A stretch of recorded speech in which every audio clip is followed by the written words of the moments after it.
The rain hit the marble steps of the Valentis estate like a punishment. Ronan Voss didn't knock. Men like him never did.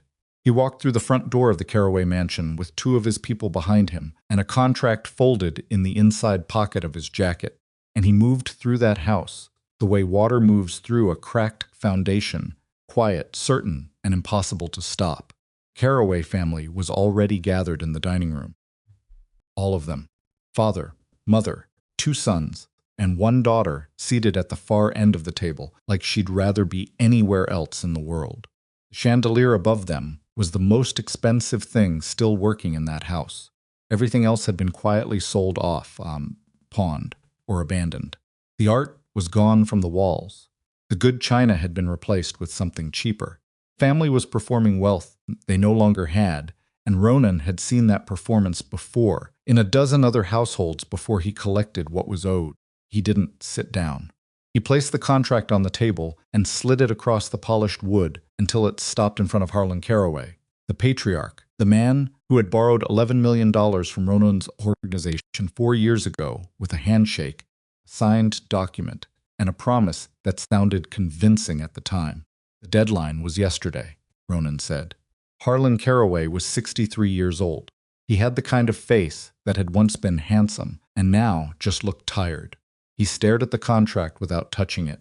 "We need more time," Harlan said. "You've had 4 years." The market collapsed. The Meridian deal fell through. Things happened that nobody could have predicted. "I predicted them," Ronan said. "That's why I put a deadline in the contract." The room went very quiet. One of the Carroway sons, the older one, Marcus, shifted in his chair.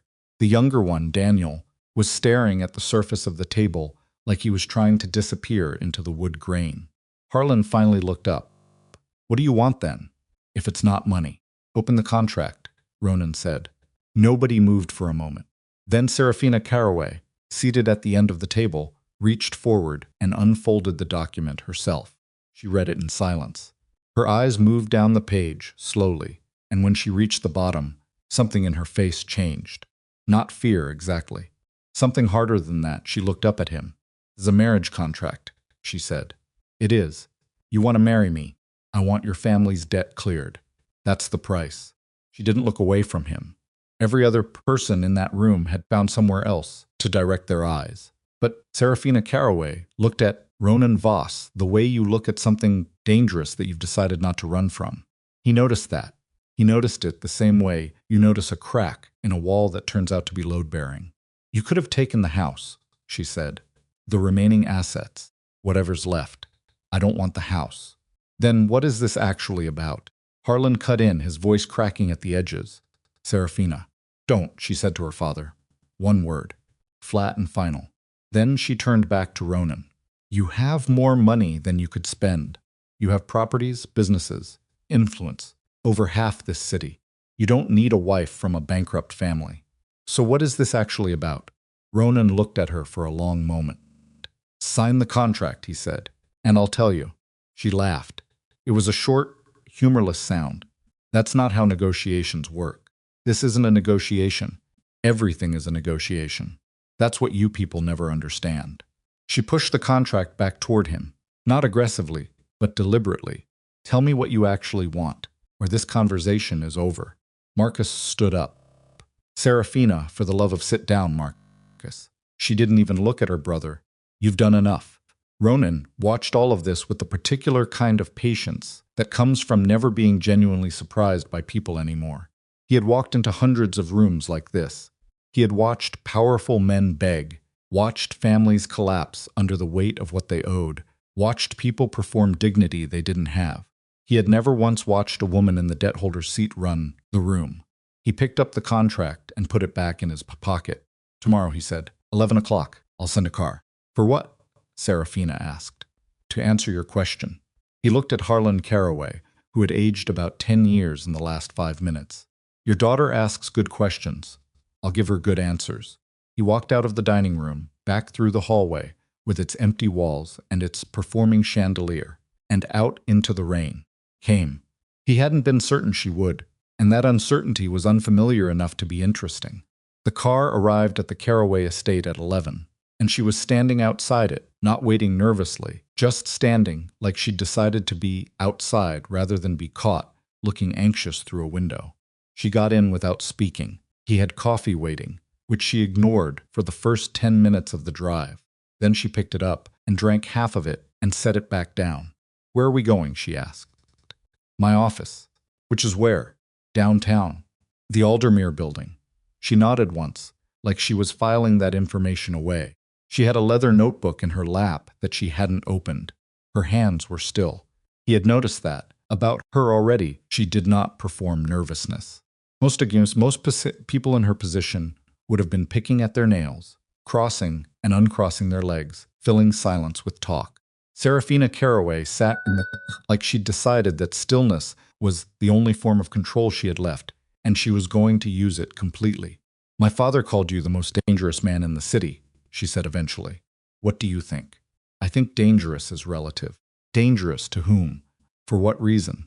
Under what circumstances?" She turned to look at him. "I think you're a man who's used to people being afraid of him, and I think you mistake that for danger, when sometimes it's just reputation. And sometimes reputation is accurate." "Sometimes," she agreed. "I haven't decided yet which this is. You have opinions about men you've just met. I have observations. Opinions take longer." She looked back out the window. "My father has been hiding the real state of the company's finances from me for about 8 months. I found out 3 weeks ago. He didn't want me to know because he knew I'd try to fix it, and he'd rather lose everything quietly than admit he needed his daughter's help." Ronan said nothing. "I'm telling you that," she said, "because you clearly know things about my family that I don't, and I'd rather start this whatever it is with something close to honesty, since I suspect you don't get a lot of that." "What makes you think that?" "Because you're testing me right now, and you're not very subtle about it." She finally turned to look at him again. "You want to know if I'm worth whatever this actually is. You want to know if I'll break or if I'll push back. You want to know if I'll cry or if I'll negotiate." She paused. "I don't cry in cars. I might negotiate." Ronan was quiet for a moment. "The debt goes back further than 4 years, he said. "Your father borrowed against something he didn't own." "What does that mean?" "It means the 11 million was collateral on information, not property, not capital. Information." She went very still. "What kind of information?" "The kind that gets people killed." He watched her face. "That's what you wanted to know. That's why the contract isn't about money." The car stopped in front of the Aldermere building. Neither of them moved for a moment. "My father sold someone out," she said. "It wasn't a question." 20 years ago, Ronan said. "I was 17, and the people who died were the closest thing I had to family." He got out of the car and went inside without looking back, because he already knew she would follow. The office on the 34th floor was not what she expected. She had expected ostentatious wealth, the kind of decor that announces itself, that performs power the way her family's chandelier performed it. Heavy furniture, dark wood, probably a bar she wasn't invited to use. Instead, it was almost spare. Clean lines. A desk that was functional rather than impressive. Bookshelves that held actual books. Some of them with broken spines from being read rather than displayed. There was a window that covered most of one wall and showed the whole city below. And that was the only thing that could be called dramatic. She sat in the chair across from his desk and put her notebook on her knee and opened it. "You're taking notes," he said. "I take notes on everything important." She looked at him. "You were going to explain." He stood by the window rather than sitting behind the desk, which she noted. Men who sat behind desks in the first 5 minutes of a conversation were performing authority. Men who stood at windows were organizing their thoughts. 20 years ago, he said, "My father ran a private security operation, legitimate on the surface. The kind of business that has clients who ask for things that aren't quite legal and pay very well not to discuss it." He stopped, started again. He had 4 men who worked closely with him, his inner circle. He trusted them completely, which was his only real flaw. He trusted people completely or not at all, and he decided on complete. What happened to them? Someone sold their names to a rival organization. All 4 of them were dead within 2 weeks. My father survived, but only barely, and he wasn't. He stopped again. He was not the same after. He died 4 years later. Heart failure, the official version. And the unofficial version. unofficial version is that you can survive being betrayed once if you're tough enough. You can't survive being rebuilt by your own hands and then watching it happen again. He turned from the window. Your father was the one who sold the names. She didn't react the way he expected. She didn't deny it, didn't reach for any of the comfortable excuses people reach for when they hear something terrible about someone they love. She just sat there with her pen hovering over the notebook, and he watched her make the decision to believe him. How do you know it was him? She asked. I've spent 15 years making sure, he said. It wasn't guesswork. And the debt? The 11 million? Harlan Carroway borrowed from my organization 6 years ago. Terms were honest. I wasn't playing games with him yet. I still wasn't certain. But by the time the 4-year deadline came, I had everything I needed to be certain. So the marriage contract was not about revenge, he said. Not entirely. He moved to the desk and sat down finally and leaned forward slightly. I could have destroyed your family in 15 different ways. I chose this one because it was the only one that gave me something I couldn't take by force. Which is what? Someone inside that family who might actually be honest with me. He held her gaze. I've been watching your family for years. You're the only one who didn't know what your father did. You're the only one who spent the last decade trying to hold a sinking ship together without understanding why it was sinking. She looked down at the notebook. Her pen had pressed a small dark circle into the page where she'd held it still too long. You wanted a witness, she said quietly. I wanted a partner who had reasons to tell me the truth. She was quiet for a long time. Long enough that one of his people knocked softly on the door and Ronan waved them off without looking. If I sign the contract, she said finally, and I find out you're lying about any of this. You won't find out that because I'm not. If I find out you're lying, she continued, about any part of any of this, the agreement is over. I walk and you take whatever you're owed from whatever's left of my family's assets. That's not what the contract says. I know. I'm telling you what my terms are. She looked up at him. You said you wanted honesty. That's what honesty for me looks like. Comes with conditions. Ronan was quiet. Then all right. I want that in writing. I'll have my lawyer draft it today. Close the notebook. Then I'll consider signing. The Voss estate was 40 minutes outside the city, a property that announced itself through a long tree-lined driveway before the house came into view, which was large without being grotesque. Functional grandeur, if that was a thing. It had the look of a place that had been built to last rather than to impress, which was its own kind of statement. Seraphina had been given 3 days before moving in. She used 2 of them. She didn't spend those 2 days crying or catastrophizing. She spent them in the records room of her family's company, going through 12 years of financial documents that her father had never let her access fully, pulling threads she'd always known were there, and following them to places she'd suspected but never confirmed. What she found was worse than she'd expected. The financial collapse was not entirely a product of bad decisions and a difficult market. Someone had been systematically moving money out of the Carroway accounts for at least 5 years. Not enough to trigger alarms immediately, small enough to look like operating costs, consistent enough to be catastrophic over time. Someone inside the family had been dismantling it deliberately. She photographed everything she could reach, packed a single suitcase, and got into Ronan's car when it arrived on the 3rd day. The house was quiet when she arrived. A woman named Celia 50s, efficient, not unfriendly, showed her through the main rooms, and to the suite that had been prepared for her, which was connected to Ronan's wing by a long hallway with a door that locked from both sides. He's in the city today, Celia said. He'll be back this evening. Does he often work this late? Every day, Celia said, with an expression that wasn't quite a smile. Seraphina unpacked her single suitcase, changed her clothes, and spent the next 3 hours going through the photographs she'd taken of the documents, organizing them on her laptop, building a timeline of where the money had gone. It was nearly 7 when she heard Ronan come in downstairs. She gave him 20 minutes, then went down. He was in the kitchen, not the formal dining room. The actual kitchen, sitting on a stool at the island with a glass of water and what appeared to be a container of leftover rice he hadn't bothered to heat up. He looked up when she came in. You're eating cold rice, she said. I forgot to tell Celia when I'd be back. You run one of the most powerful criminal organizations in this city, and you're eating cold rice because you didn't text your housekeeper. Something shifted in his face, not quite amusement, but close to it. I have the photographs, she said, pulling out her phone. From my family's records room, someone has been moving money out of the Carroway accounts for 5 years. It's systematic, small enough to hide, large enough to matter. She placed the phone on the counter in front of him and pulled up the spreadsheet she'd built. I don't know yet whether this is connected to what you told me about my father and yours, but I think it might be. He stopped eating. He looked at the spreadsheet for a long time. His face went through several things she couldn't fully read. Not surprise exactly, but recognition. And beneath that, something harder. Who else knows you found this? He asked. No one. Your father? He doesn't know I was in the records room. She paused. He wouldn't have let me in if he'd known I was looking.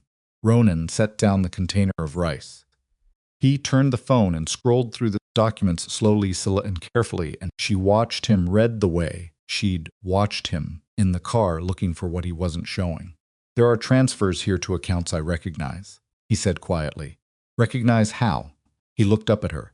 Because they're accounts inside my organization. Kitchen was very quiet. Someone, he said, has been using your family's money to fund operations inside my own network, without my knowledge. He set the phone down. This is not your father's doing. Your father doesn't have the access or the sophistication for this. Then whose? He didn't answer immediately. His jaw tightened once, then released. I need to make some calls, he said. Don't tell anyone what you found. Not your family, not anyone in this house. I'm not in the habit of telling people things I don't have to tell them. Good. He stood up. Thank you for bringing this to me tonight. Picked up her phone. You're welcome. She started toward the door, then stopped. Is this what you meant? When you said you wanted someone inside who would tell you the truth. I meant it more theoretically at the time, he said. She almost smiled. Get some actual food. She went back upstairs, and behind her, she heard him pull out his phone and make the first of what she suspected would be several very serious calls. She sat on the edge of the bed in her new room, in this strange house that she'd been traded into like a commodity in a deal she hadn't made. And she thought about the fact that she had just handed a man she barely knew something that could either protect her or destroy her. Then she opened her laptop and kept working, because that was what she did. That was the only form of control that had ever actually been available to her, and she wasn't going to stop now. The first week passed in a kind of structured tension. Ronan was gone most mornings before she woke and back in the evenings, and whatever he was doing with the information she'd given him was not something he shared immediately. She didn't push. She understood that things moved at their own pace when they were serious. She set up a workspace in the library, a room that turned out to be genuinely excellent, full of books that someone had actually read, and a desk near the window that caught morning light, and spent her days building out the financial timeline she'd started, cross-referencing what she had with public records she could access. The estate had security. She noticed that the quiet presence of people at the gate, the cameras, the rhythms of who came and went. She noticed that she was being watched, but not aggressively, and she made a decision not to treat it as hostility until she had a reason to. On the fourth evening, Ronan came home at a reasonable hour and found her in the library. Stood in the doorway for a moment. You've taken this room over. You weren't using it. I use it. Sometimes. Not for the last 4 days. She didn't look up from the screen. Do you want me to move? No. He came in and sat in the chair across from her, which was a large, slightly battered thing that had obviously been chosen for comfort rather than appearance. He looked tired. Not the performative exhaustion of a man who wants you to notice how hard he works. Just tired, in the way that people get when they've spent the day solving things that don't have clean solutions. The accounts you found, he said. I've confirmed 3 of them. They connect to my operation through a financial structure that someone built specifically to be hard to trace. How long has it been running? At least 2 years. Possibly 3 inside access, she said. Has to be. He rubbed the side of his jaw, which means someone close enough to know my financial structure, my lawyer, my senior operations people. He stopped. Who were you about to name? Someone I've trusted for 9 years, he said, which makes it difficult. Trust isn't evidence. No. He looked at the window. But absence of trust isn't innocence either. She turned back to her screen. I found something else today.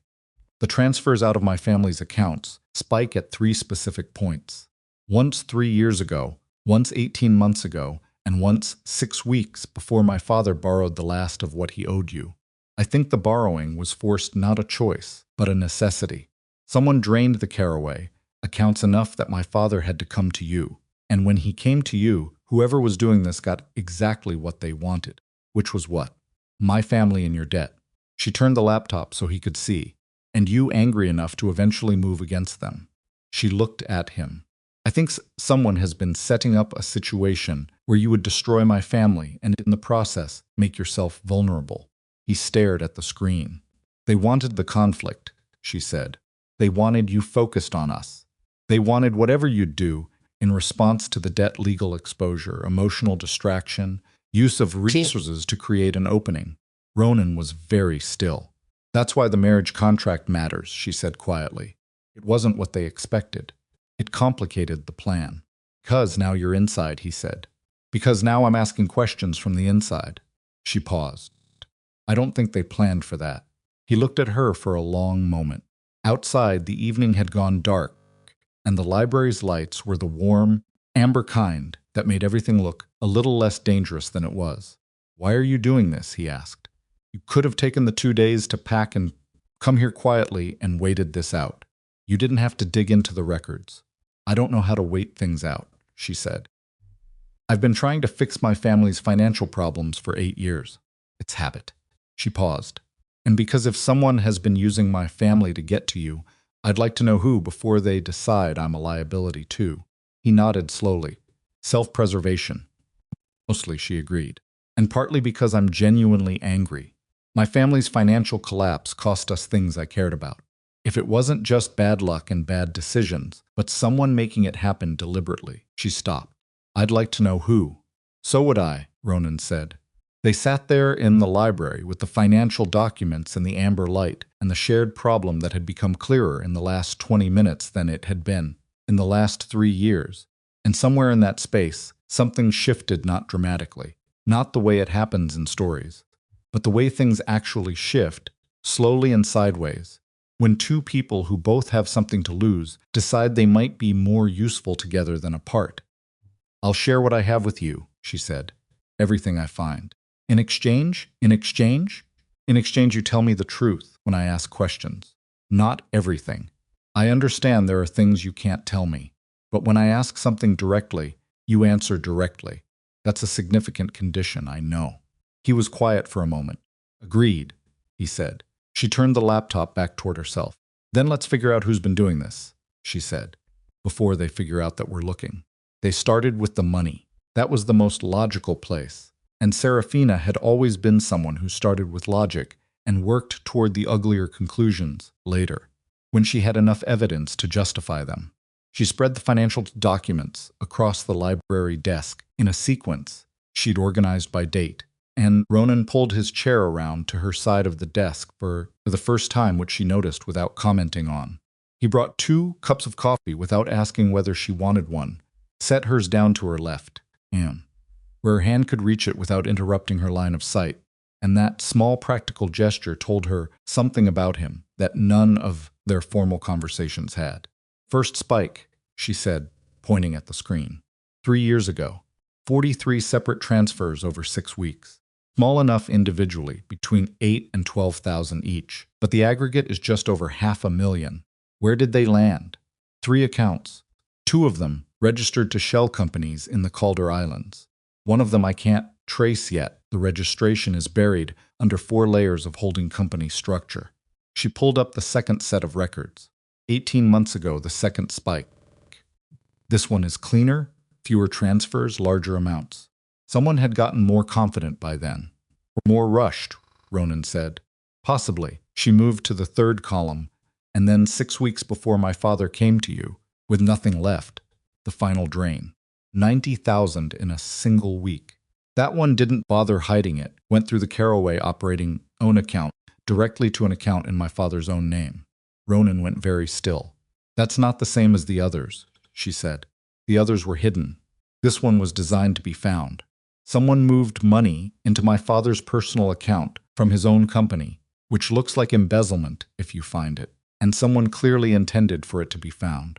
They were building a case against him, Ronan said, or building a reason. If you ever looked too closely at the Carroway finances and found that transfer, you'd have evidence that Harlan was stealing from himself, which doesn't make sense on its face. But layered on top of the debt and the history you have with him, she stopped, comes a story. The kind of story that justifies whatever you decided to do next. Ronan stood up. He walked to the window and stood there with his back to her, and she could see in the set of his shoulders that he was working through something that made him angry, not the hot, loud anger that most men performed, but the cold, structural kind that settles in the chest and stays there. Whoever did this, he said, knew your family's financial structure well enough to move money through it without triggering any flags. They also knew mine well enough to know where to put it inside my operation. He turned around. That's not an outsider. That's someone who had access to both. There's not much overlap between your world and my family's world, she said. There wasn't supposed to be any, he said. But there's one. She waited. Your father's former business attorney, Ronan said.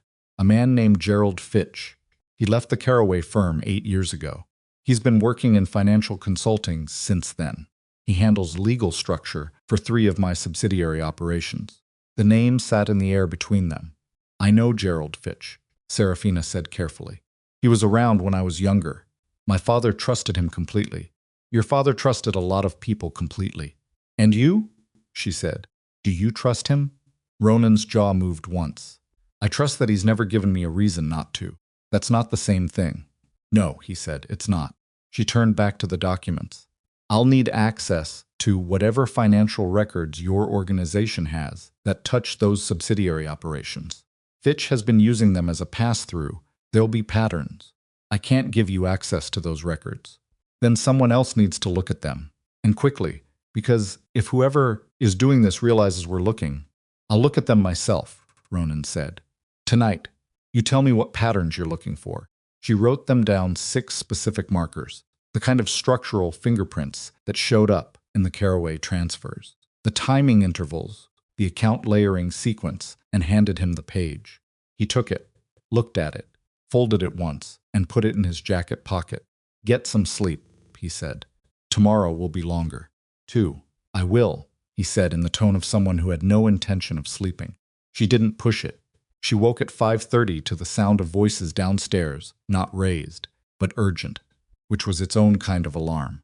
She dressed quickly and came down the back staircase, the one that came out near the kitchen, and stopped at the bottom. Ronan was in the hallway with a man she hadn't met. Mid-50s, compact, with a kind of face that had learned over decades to show nothing.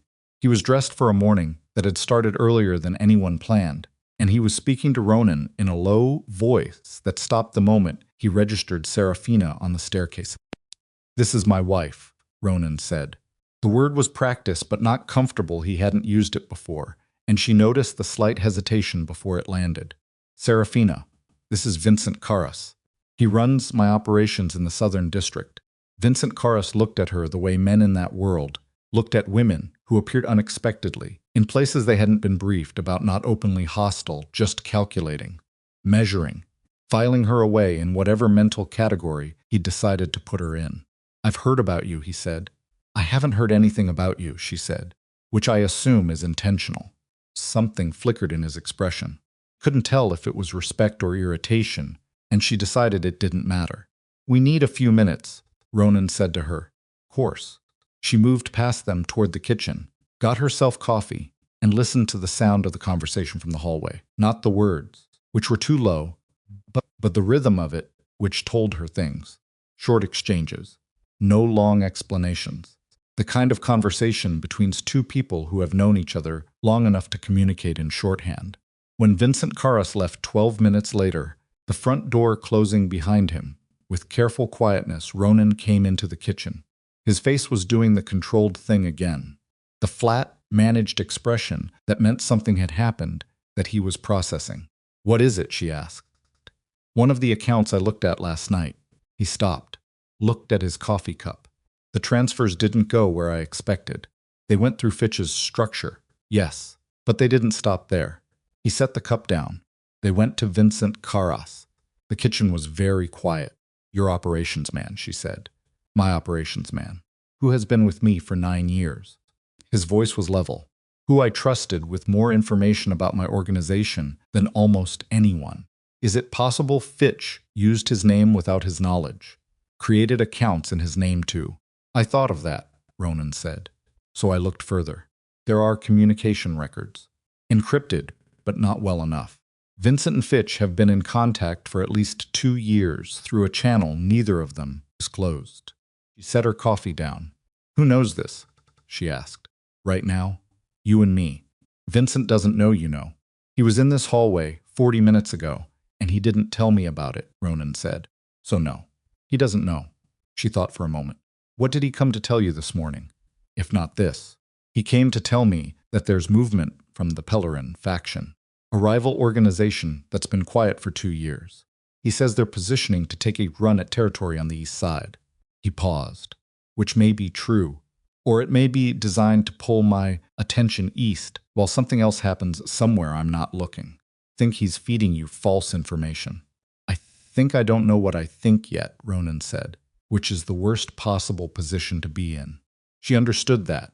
She'd felt it herself for years, the particular paralysis of having enough information to know. Something was wrong, but not enough to know what or who. She picked up her coffee again.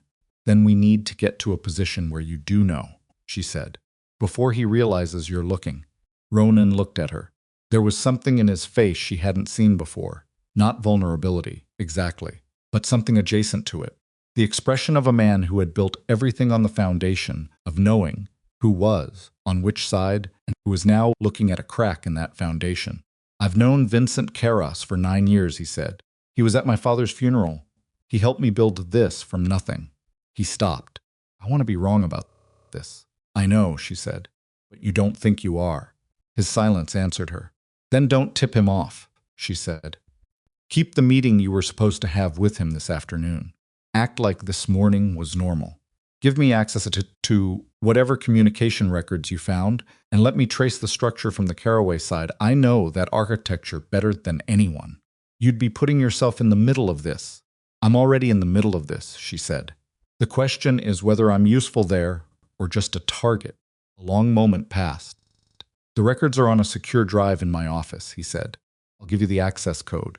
She spent the next 6 hours in the library, with the drive, the door closed, her phone face down on the desk. The communication records were difficult, deliberately fragmented, sent through a series of proxy channels that someone had clearly designed with care. But Seraphina had spent 8 years tracking her family's finances through obfuscation and misdirection. And the underlying patterns were not so different. Every financial structure had a logic to it, a specific grammar, and once you understood the grammar, you could read the sentences even when someone had tried to scramble the letters. By midday, she had a clearer picture. Vincent Carras had not been acting alone. The communications revealed a third party, not Fitch, not Vincent, someone upstream whose identity was masked behind a layer of code references she hadn't seen before. This person had been coordinating both of them, issuing instructions, setting timelines. First instruction she could date clearly was from 3 years ago, the same month as the first Carroway financial spike. And the instructions referred to Ronan consistently as a single term that stopped her cold when she first read it, and stopped her again every time she read it after that. They called him the inheritance. Not his name, not his title. The inheritance, like he, was a thing to be acquired, a position to be stepped into, an empire to be claimed rather than a person making decisions about it.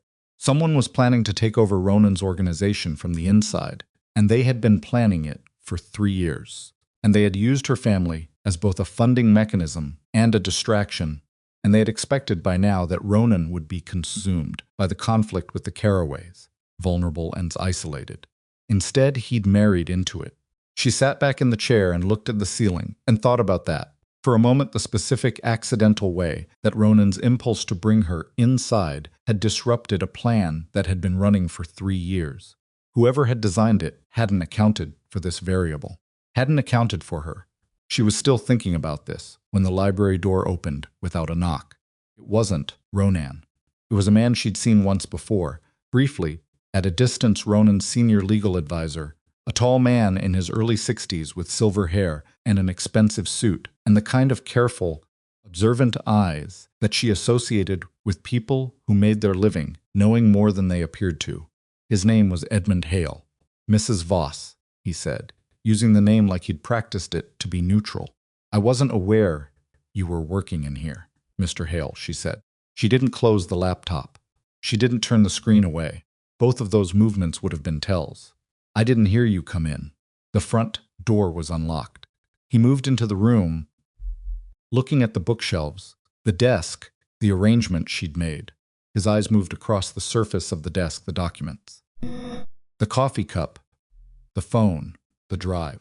Ronan asked me to bring some papers by for his signature. He's in the city, she said. He should be back by 4. Yes, I know. He set a folder on the side table near the door, not on the desk near the door, where she'd have to get up to reach it. Small move, but she clocked it. I was also hoping to speak with you, he said, since we haven't had a chance. About what? About the transition. He folded his hands in front of him. This has been an abrupt change for everyone in Ronan's organization. People want to understand what your role is, whether you'll be involved in the business, the nature of the arrangement. That's between Ronan and me, she said. Of course. But perception matters in this world. The people who work for Ronan need to trust his judgment, and a sudden marriage to a woman from a debtor family raises questions. I imagine it does, she said. Are those your questions, or someone else's? His expression didn't change, but his stillness intensified slightly, the way a room goes slightly quieter when something dangerous enters it. People are talking, he said. I'm relaying concerns. Whose concerns? People who've been loyal to this organization for a long time and feel that their loyalty deserves. Mr. Hale, she said, I'm going to stop you there. She kept her voice level and her eyes on him. I understand what you're doing. You're establishing that there are people inside this organization who see me as a problem, and you're framing it as a courtesy, as concern for Ronan's image, so that I'll feel vulnerable and isolated, so that I'll wonder if I have any allies here. She paused. I appreciate the technique, but I'd like you to tell whoever sent you that I'm aware of it, and that I'd prefer direct conversation to managed ones. Edmund Hale looked at her for a long, careful moment. No one sent me, he said. Then your concerns are noted, she said. I'll tell Ronan. You stopped by. He left. She waited until she heard the front door and then got up and checked the folder he'd left, which contained Tel's entirely routine documents that genuinely did need Ronan's signature, which was the most unsettling possibility of all, because it meant the visit might have been exactly what it appeared to be, or it meant he was good enough to cover himself perfectly. She went back to the drive.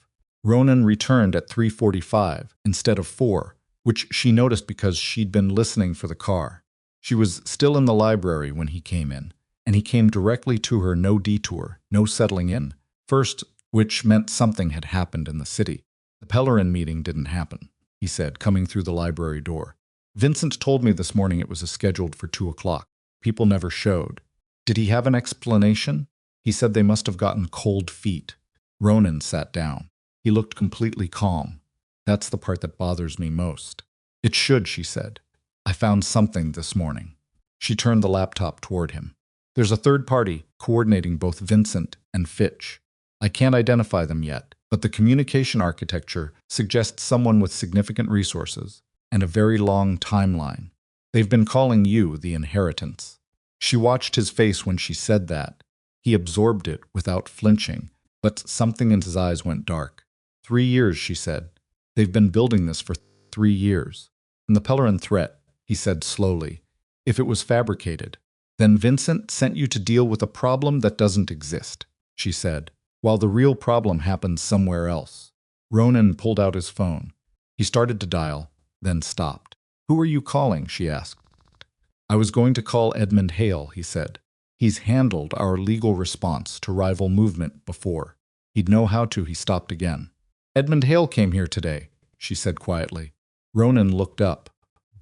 She told him everything, the visit, the framing of it, the folder left near the door, the suggestion that people inside the organization were questioning his judgment. Ronan set the phone face down on the desk. He pressed both hands flat on the surface and looked at the records she'd laid out, and didn't say anything for a long moment. Edmund has been with me since the beginning, he said. It wasn't a defense. It was the statement of a man confronting the specific weight of what trust costs when it's misplaced. I know, she said. I can't call him. I can't call Vincent. He was very still. Who does that leave? She thought of the past 10 days.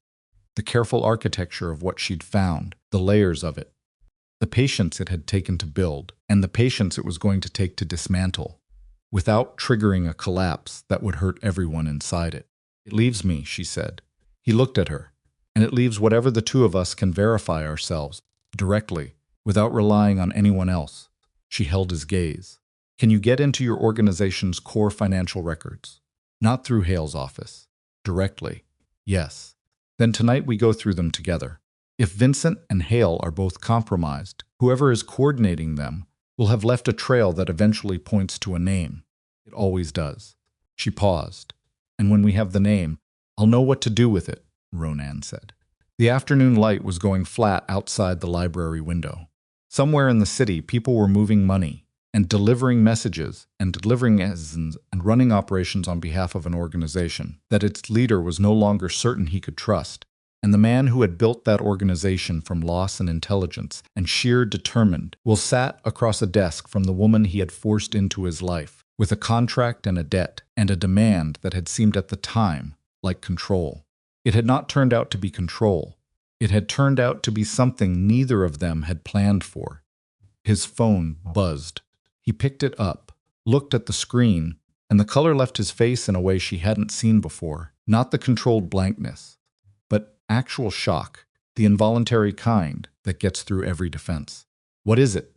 She asked. He turned the phone to show her. Photograph. Her family's estate, the Carroway house.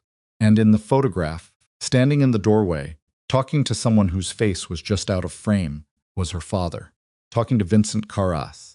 The timestamp on the photograph was from this morning, 2 hours before Vincent had arrived at the Voss estate to brief Ronan about the Pellerin threat. Stared at the photograph for 5 full seconds. Her father, who claimed to know nothing about, who had done this to their family. Her father, who had told her 3 days ago on the phone that he was keeping his head down and staying quiet. Her father, who had looked at her across its dining room table and let Ronan take her out of that house without once telling her what he actually knew. He knew, she said. Her voice was flat and cold and even, because that was the only way she could say it without it becoming something else. He knew Vincent before this morning. He's known all along. It appears that way, Ronan said. Which means she stopped. Which means the collapse of my family's finances wasn't just someone using my family. My father was part of it. He was inside it. Seraphina, he let me spend 8 years trying to save a company that was being deliberately destroyed, she said. And he knew. He participated in it. Her hands were completely still on the desk. He participated in whatever happened to your father, too. Not just 20 years ago. Now, currently. Ronan said nothing. He was watching her the way you watch someone absorb something that changes the fundamental structure of what they believed, and he was doing it with a care that surprised her. The marriage contract, she said. Your original plan. The revenge. Yes, he deserves it, she said. Whatever you originally intended. He deserves every part of it. She looked up at him. But that's not the priority right now. Priority right now is the person running Vincent and Hale, and apparently also my father, because that person is going to realize very soon that things didn't go according to their plan. And when they do, they're going to move. Fast, Ronan agreed. And when they move, she said, they'll move against both of us. Not just you, I'm inside now. I've seen the records. Whoever this is cannot afford to leave me. They won't touch you, Ronan said. His voice shifted on that dropped in register, went from analytical to something much more immediate. She looked at him steadily. You can't promise that until we know who it is. I can promise that I will not let anyone touch you, he said. That one I can keep regardless of who it turns out to be. She held his gaze. Then we need to find the name tonight, she said. Outside the library window, the city was doing what it always did, moving, pushing, running its 1,000 simultaneous transactions, and somewhere inside it, a plan that had been running for 3 years was about to discover that it had miscalculated, and the person who had built it was about to discover that the woman they had never accounted for had been sitting in a library for 6 hours pulling apart everything they thought they'd buried. Ronan picked up his phone again. "I'm pulling the core records now," he said. "Good," she said, and neither of them moved from the library for what came next. They worked through the night, not together in the romantic sense, not side by side, with shoulders touching and meaningful glances, but together in the functional sense, the kind that actually gets things done. Ronan at the desk with the core financial records, pulled up on a secure terminal he'd had Celia bring from his study. Seraphina across from him, with the communication records from the drive, a legal pad filling up with her handwriting, the lamp between them throwing a circle of light that made the rest of the room feel very dark. They didn't talk much. That was the thing she noticed, that they had arrived at a working silence without negotiating it, without the awkward social machinery of two people who didn't know each other well enough to be quiet together. She would write something and slide the pad toward him. He would look at it, pull up a corresponding record, write a number or a name in the margin and slide it back. It was the most functional relationship she'd had in years, which said something about the previous years that she didn't want to examine closely. By 2 a.m, they had confirmed Gerald Fitch as the financial architect of the scheme. By 3, they had mapped 6 communication nodes connecting Vincent Carras to a set of encrypted accounts that didn't exist on any official ledger. By 4:15, they were staring at a name neither of them had expected. Edmund Hale.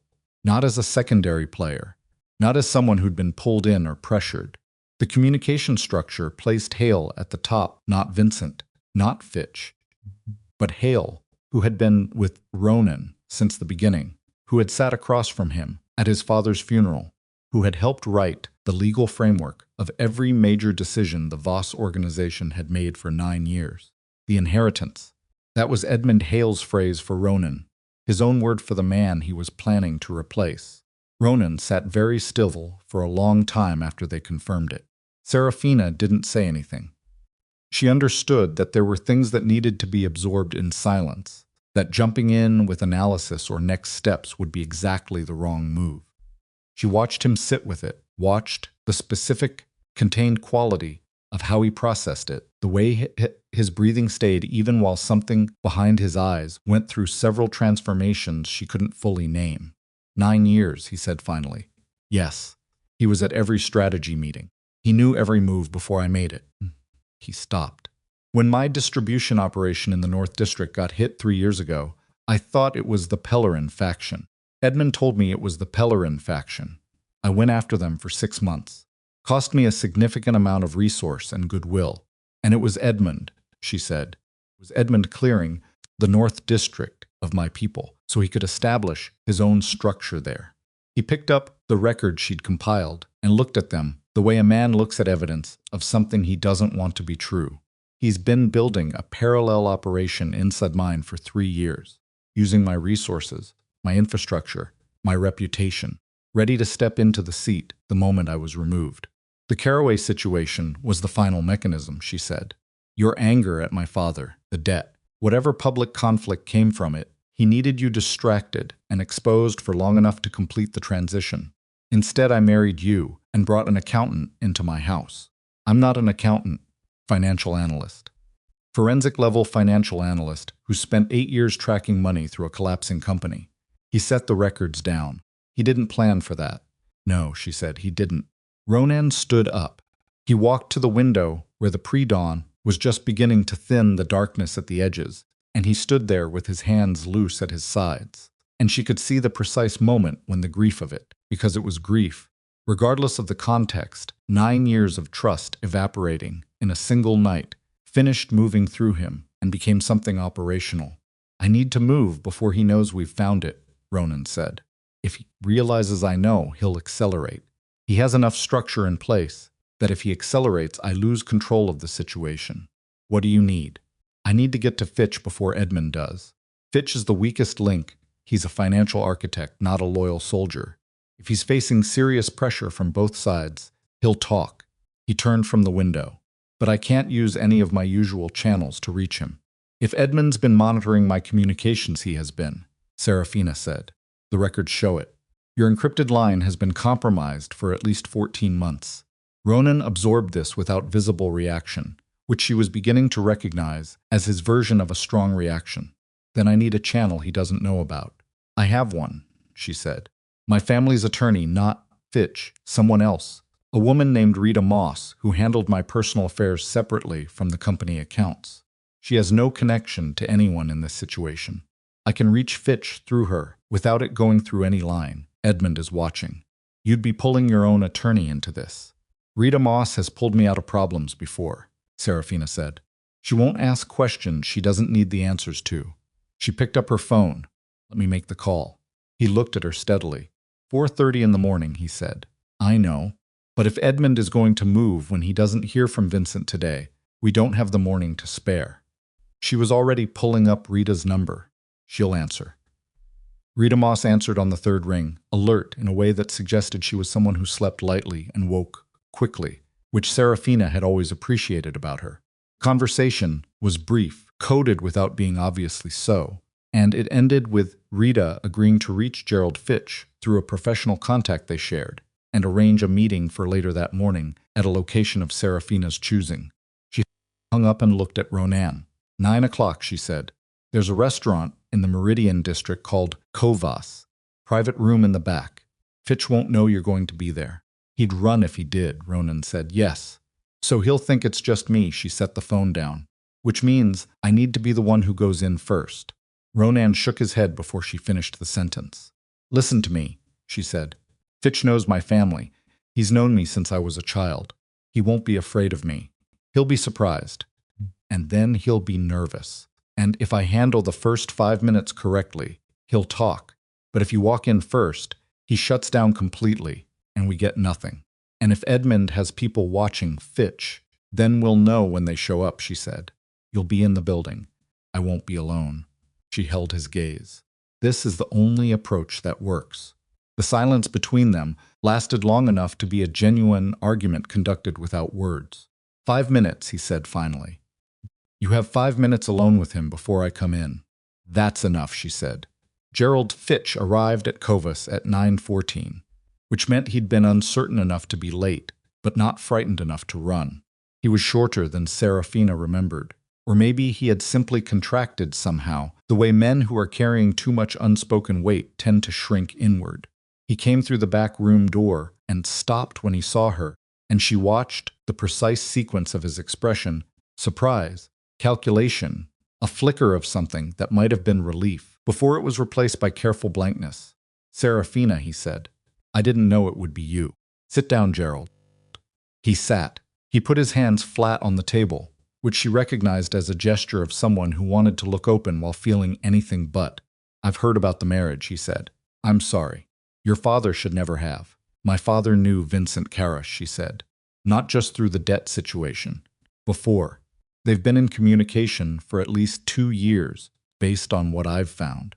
She watched his hands on the table. You introduced them. The hands went still. Gerald, she said. I have the financial records. All of them. The Carroway transfers, the shell accounts in the Calder Islands, the pass-through structure inside the Voss subsidiaries.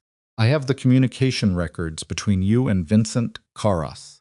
I have the chain of instruction that leads from both of you up to Edmund Hale. She paused. I have everything. What I don't have yet is your testimony, which is the only thing that would make the difference between you facing this alone and facing it with some form of protection. Gerald Fitch's breathing had changed. She could hear it slightly faster, shallower, the involuntary physiological response of a man whose carefully constructed situation had just collapsed without warning. You don't understand what you're dealing with, he said quietly. Then explain it to me. Edmund Hale is not. He's not just an attorney. He has connections that go beyond Ronan's organization, beyond this city. If Ronan moves against him without fully understanding the scope. The back room door opened, and Ronan walked in. Fitch shoved back from the table so fast, his chair scraped across the floor. He was on his feet with his back against the wall, in a single panicked motion, his face going the specific white of a man who has just realized the situation is much further along than he thought. "Sit down," Ronan said. His voice was quiet and completely flat. "I have nothing to say to you." "You were saying quite a bit a moment ago," Ronan said. "Something about Edmund having connections beyond this city. Keep going." Fitch looked at Seraphina. His expression was the particular kind of betrayal of a man who had expected softness and received strategy instead. And she held his gaze without apology because she didn't have any to give him. He sat down. His hands were shaking slightly now, the fine tremor of adrenaline without outlet. "Edmund Hale has been working with the Castron Syndicate," Fitch said. His voice had dropped to something barely above a whisper. "For 6 years. Long before any of this started. He was their placement inside the Voss organization from the beginning." The room went very cold. "The Castron Syndicate," Ronan said. "They've been dormant for a decade." "Dormant publicly," Fitch said. "Restructuring privately." Edmund was their mechanism for accessing established criminal infrastructure in this region without the exposure of building from scratch. Your organization was the target. From the moment Edmund interviewed for the position, he swallowed, came with recommendations. From people you trusted. He was specifically constructed to be someone you would trust. Seraphina watched Ronan absorb this. The 9 years of trust wasn't just misplaced, it was engineered. Designed from the first day. The Carroway angle, Ronan said. Edmund needed a trigger. Something that would consume your attention, damage your reputation, and create internal instability. Your history with Harlan Carroway was already there. Edmund didn't create it, he just identified it and used it. Fitch looked at his hands. He reached out to Harlan 2 years ago, offered to help him with his financial problems in exchange for cooperation. Harlan didn't know the full scope, but he knew enough. He knew he was helping someone move against you. Seraphina said nothing, kept her face still. The money I moved through the Carroway accounts, Fitch continued, was Castron capital. They were funding the internal takeover of your organization using resources that would, if discovered, be traced to your conflict with the Carroways, making it look like Harlan was financing a move against you, making it look like you had provocation. For what? Ronan asked. For whatever you did in response, Fitch said. If you destroyed the Carroway family publicly, Edmund could use that as evidence of instability. If you were charged with any legal exposure, Edmund would step in as the stabilizing force, the trusted advisor holding the organization together while you were compromised. Either way, Edmund ends up with control. And if I married into the family, Ronan said slowly. That wasn't in the plan, Fitch said. That broke everything. Edmund has been recalibrating for 2 weeks. He looked up. He's running out of time to recalibrate. When he realizes you know, and he's going to realize it soon, he's not careless, he will move whatever pieces he has left, and he will move them all at once. What pieces? Ronan asked. What does he still have operational? Vincent controls the Eastern distribution completely. That's significant leverage. If Vincent shuts down the Eastern routes, your operation bleeds out in a matter of weeks. Fitch hesitated. And there's a second thing. Edmund has documentation. Your father, your actual father, in the years before he died, he made decisions that weren't clean. Edmund has been holding those records as insurance. If he releases them, it exposes your organization's origins in a way that creates serious legal exposure. Not just for you, for everyone connected to the Voss name. Ronan went completely still. He's had that for how long? Ronan asked. Since year 3, Fitch said. He found the records during a legal audit he conducted for you. He copied everything before you knew what he had. Seraphina watched Ronan's face go through something she had not seen before. The controlled blankness was still there on the surface, but beneath it, something structural was shifting the specific expression of a man, confronting the fact that the person he trusted most had been sitting across from him for 9 years, holding a weapon and smiling. Is there anything else? Ronan asked. There's one more thing, Fitch said. He looked genuinely uncomfortable now, which was a different quality of discomfort than fear. More like the specific unease of someone about to say something they know will cause maximum damage.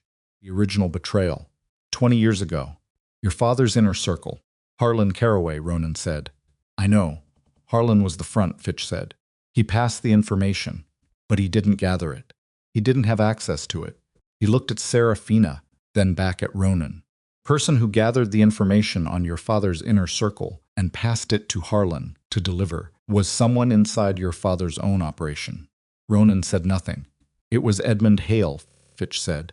He was 26 years old, junior legal counsel for your father's organization. He identified the 4 men, compiled the intelligence, and used Harlan Carroway as a cutout so the trail would never lead back to him. Castern Syndicate killed those 4 men based on Edmund's information. He paused. Edmund Hale has been working against the Voss family for 30 years. Not 9. 30. The silence in the back room of that restaurant was the loudest thing Seraphina had ever been inside. Ronan sat completely motionless for a full 10 seconds. She counted them. She watched him, and she could see it the full weight of 30 years of a single man's patient, deliberate settling onto a person who had spent his entire life building in response to loss he now understood was manufactured. The men his father had trusted and lost. The death that had hollowed his father out. The childhood shaped by grief over something that was not fate, not chance, not the brutal randomness of that world, but one man's calculated decision. "Get him out," Ronan said to Seraphina. His voice was low and even, and contained an edge that she felt in her sternum. "Somewhere safe, not my property. Somewhere Edmund doesn't know about." "I know a place," she said. "Don't use your phone to arrange it. Use Rita Moss." "All right, Gerald." Ronan looked at Fitch. "You will go where she takes you. You will not contact anyone. You run, you won't make it past the city limits. Do you understand?" Fitch nodded. He looked relieved, which was almost pitiable. Ronan stood up and walked out of the back room without looking at either of them again. She got Fitch settled within the hour. Rita Moss had a contact with a property in the West District, off-grid enough and unremarkable enough to work. She left him there with a prepaid phone and a set of instructions she delivered in the flat, clear tone she'd been using all morning, the one that left no room for misunderstanding or argument. Then she went back to the estate and found Ronan in the room she still thought of as his study rather than the room they shared. Standing at the window again, which was where he went when he was working through the kind of thing that couldn't be worked through sitting. "Edmund knows," he said, without turning around. "He reached out an hour ago. Perfectly normal message about a contract renewal. The timing he's checking, whether your response is normal," she said. "He'll know it's not. My response time is always under 30 minutes. I haven't answered." He turned from the window. "I need to move in the next 12 hours, before he does. Vincent controls the eastern routes," she said. "If you move against Edmund first, Vincent shuts everything down. If I move against Vincent first, Edmund disappears," Ronan said. "He has exits ready. I know how he thinks. I know how he thinks because I trusted him enough to explain my own thinking to him, which means he's been using it against me for 9 years. He pressed one hand against the window frame. 30 years. My father's 4 men. I know," she said. "He sat across from me at my father's funeral." Ronan said. "He gave a eulogy. I remember it. He spoke about loyalty." She didn't say anything. There was nothing useful to say to that. "Seraphina." He turned to face her fully. "I need to ask you something, and I need you to answer me directly."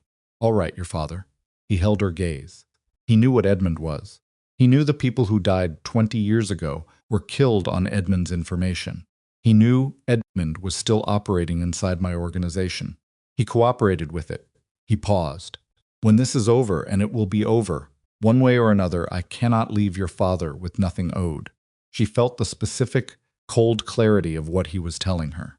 "I'm not asking you to protect him," she said. "I'm asking if you understand what that means. My father chose Edmund Hale over 4 people who were killed. He chose self-preservation over telling the truth for 30 years. He put his daughter in a marriage deal without disclosing any of this." She kept her voice level. "I understand what it means. Handle what needs to be handled." Something in Ronan's face shifted. Not relief exactly. Something more complicated. "You don't have to be the one who—" "I know," she said, "but I'm not going to stand in the way of it either." She met his eyes.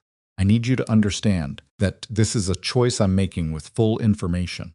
My father is not a good man. I loved him because he was my father and because I didn't know what he'd done. Now I know," she breathed. "Loving someone doesn't mean protecting them from what they deserve. He looked at her for a long moment. "All right," he said. His phone buzzed on the desk. He picked it up, read the screen, and his expression shifted into something sharp and immediate. "What is it?" she asked. "Vincent," he said. "He's called a meeting. His building in the South District. Tonight at 8. He turned the phone toward her. "He's requested that I bring my wife." She read the message. The specific chill of it, the fact that Vincent Carras, who worked for Edmund Hale, who knew by now that something had gone wrong with the plan, was specifically requesting her presence, told her everything about what that meeting was actually designed to be. It wasn't a meeting. It was a trap with her name on it. "He thinks if he has both of us in a room, he controls the situation," she said. "Edmund put him up to it. It's an extraction play. Pull us both to a location Edmund's people control, create an incident, and solve the problem that way." Ronan set the phone down. "I'm not taking you there." "You're not going either," she said. "I have to respond somehow. If I refuse, they know we know, and Edmund moves everything tonight." "Then we accept," she said. He started to object, and she held up a hand. "We accept. And we use the 8 hours between now and then to establish what we need to establish. If we walk in there, knowing more than they expect us to know, controlling the information that they don't know we have, we turn the trap into something else." "Into what?" "Into the moment where everything they've hidden gets brought into the open," she said. "With witnesses we choose." He stared at her. "You want to walk into a room that's designed to end us," he said, "and use it to end them instead." "I want to walk into a room that's designed to end us," she said, "with enough evidence, enough witnesses, and enough preparation that they have no move left to make." She held his gaze. "I need 4 hours and access to everything we've compiled. I need Rita Moss on standby with the documentation. And I need you to trust me to build something solid enough to hold." Study was quiet. Outside the window, the city moved through its ordinary afternoon, indifferent and unknowing. Ronan looked at her for a long time. 4 hours, he said. "That's all I need." She sat down at the desk and opened the laptop and began to build the thing that would either save them both or confirm that she had miscalculated everything from the beginning, and the only certainty she had was that there was no version of the next 24 hours in which she remained the passive recipient of someone else's decisions about her life. That version of Seraphina Carroway had ended somewhere between a dining room table and a library and a back room in a restaurant where a man had confirmed 30 years of manufactured grief, and what was left in its place was something harder and more precise and completely unwilling to lose.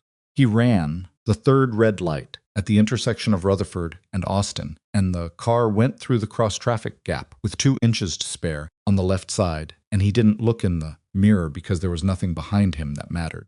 5 minutes. Vincent in his ear. Foster is at the side entrance. He's using a keypad. "Lucien, I'm going to have to move." "Don't move yet." "If he gets inside that building." "How many with Foster at the side entrance?" 2.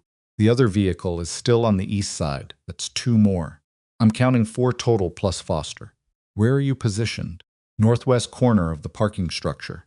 I have a sightline on the side entrance, but not the east vehicle. The east vehicle is containment. They're there to intercept if anyone tries to bring Marcus out the east side." Lucien was running the geometry in his head, the school building's layout from the satellite image he'd studied. When he first put the detail in place, the specific problem of a man with building access codes and 3 minutes of uncontested time inside an elementary school. Foster's goal is to take Marcus out the way he came in. The east vehicle catches anyone who tries to run the other direction. They're boxing the building. So they need Foster inside for extraction. Yes. Which means if Foster doesn't get inside, the play fails. He was past the bridge. The school was 4 minutes out, maybe 3.5 if the next 2 lights were clear. Vincent. The keypad. What's Foster doing right now? Entering the code. He's wait. A pause. The door didn't open. Lucien's hands tightened on the wheel. He's entering it again. Vincent's voice had changed frequency.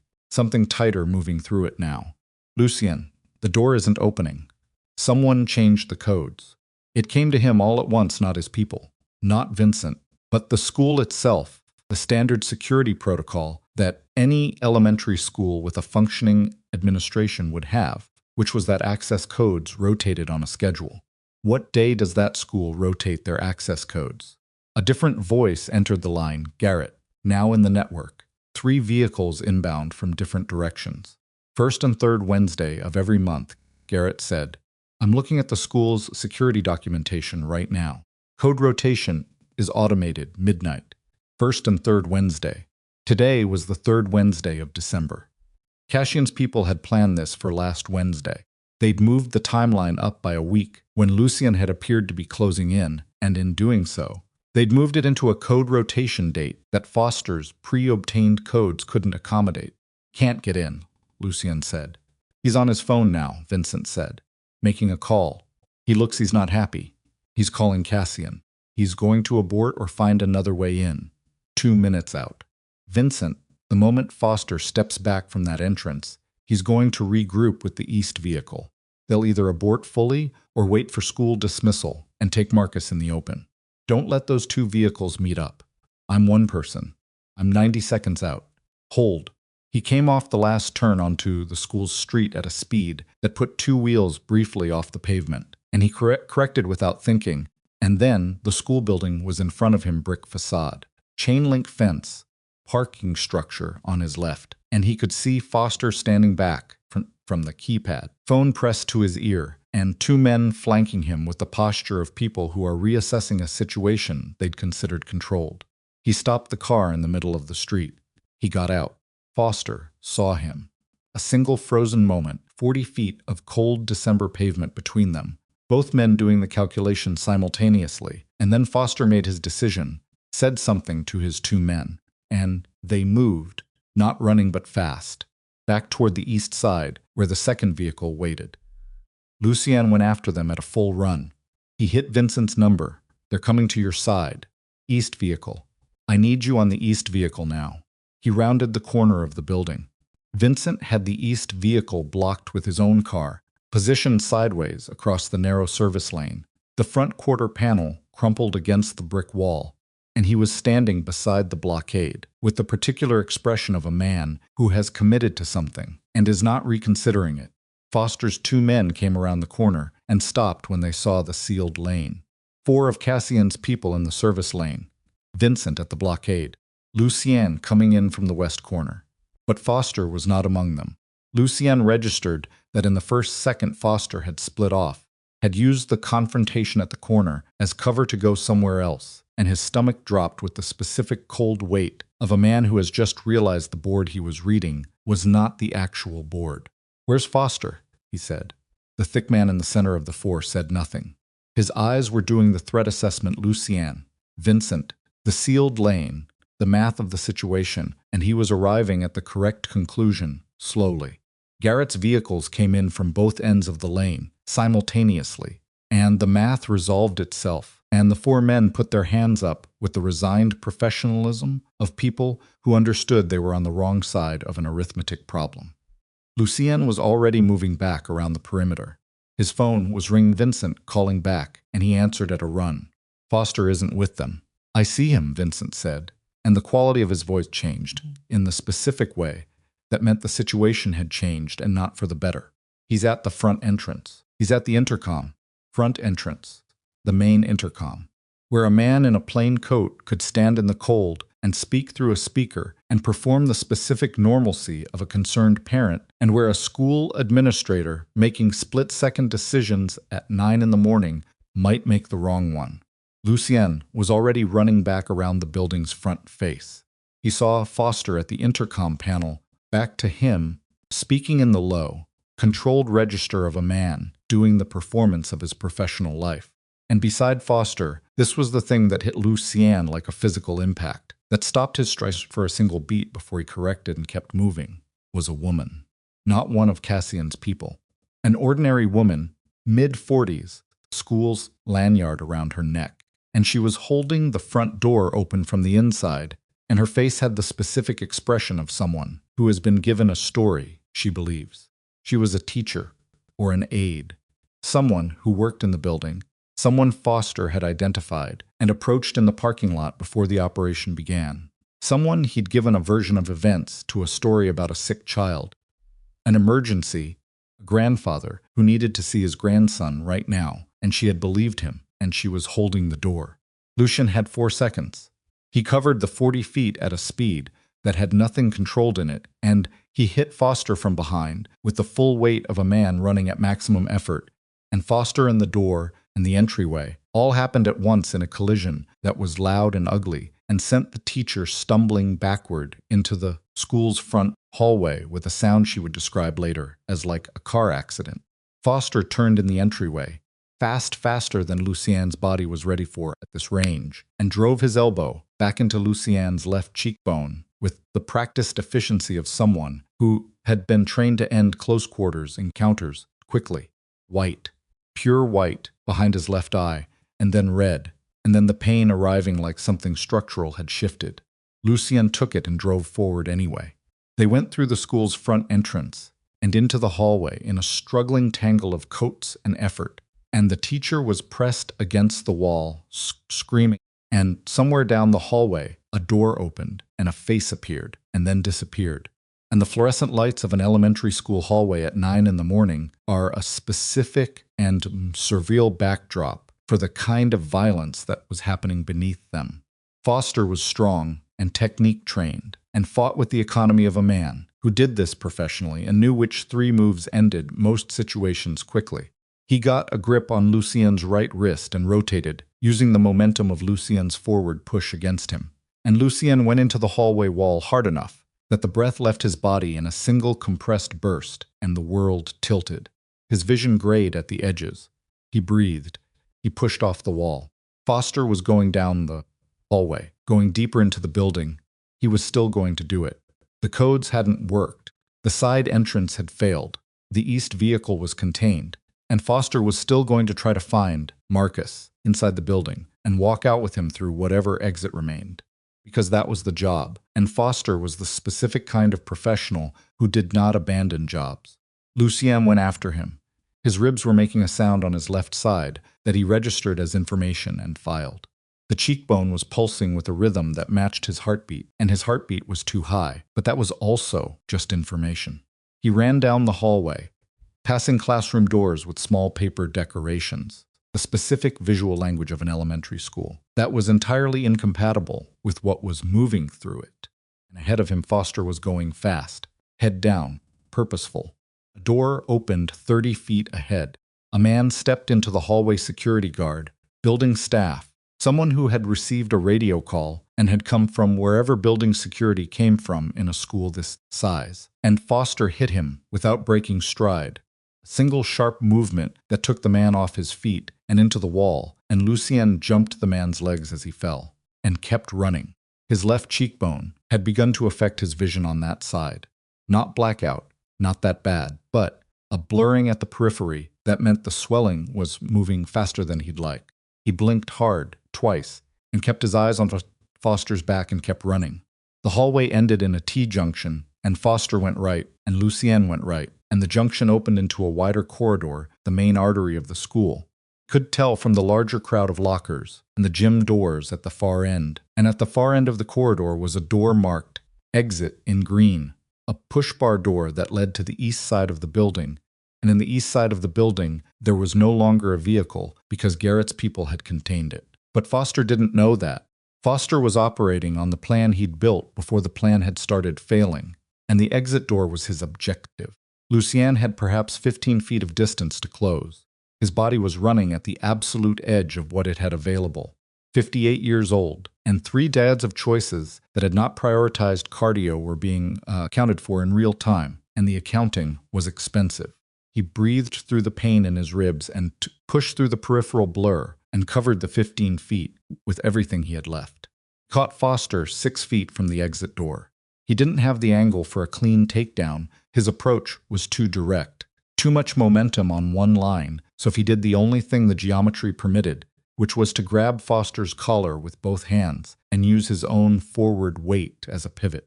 And they spun, and Foster's back hit the exit door instead of his hands.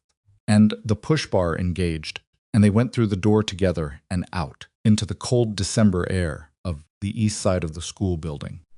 The east side of the school building, where Garrett's vehicles were. where Cassian's second vehicle was contained. Where, coming around the corner of the building at a controlled run, Vincent Rao, arriving from the parking stone structure with the expression of a man who had decided what today was going to cost him and had made his peace with it. Foster registered the situation in the 2 seconds after they came through the door. Garrett's people, the contained vehicle, Vincent on the perimeter, and he was a professional. And professionals knew when the calculation had resolved, and the answer was a negative number. He stopped fighting. Just stopped. Completely. Hands open, weight settling back, the specific surrender of someone who has done the math and is not interested in adding additional costs to the column. Lucien held him against the door for another 3 seconds, breathing, and then he stepped back. His left hand was shaking. He made it stop. Foster looked at him with the flat professional eyes. Codes rotated, he said. Not an excuse, just an observation. They did, Lucien said. If they hadn't, they did, Lucien said again. That's the only version that matters. Garrett's people moved in, and Lucien stepped away and put his back against the brick wall of the school and breathed and let the December cold do what December cold does, which is clarify things. His phone was ringing. He looked at it. Elena, he answered. Where are you? She said. Her voice had the specific quality of controlled terror, the terror of someone who is managing fear rather than experiencing it, which was harder and lonelier, and which he recognized because he had heard it in his own voice, on other occasions, in other kinds of emergencies. East side of the school, he said. It's contained. Marcus is inside. He's safe. The situation is over. A sound on the line that was not a word. Then, you're sure? I'm sure. Are you hurt? He touched his left cheekbone with 2 fingers and felt the heat of it, the beginning of the swelling. Some, he said. Nothing permanent, she breathed.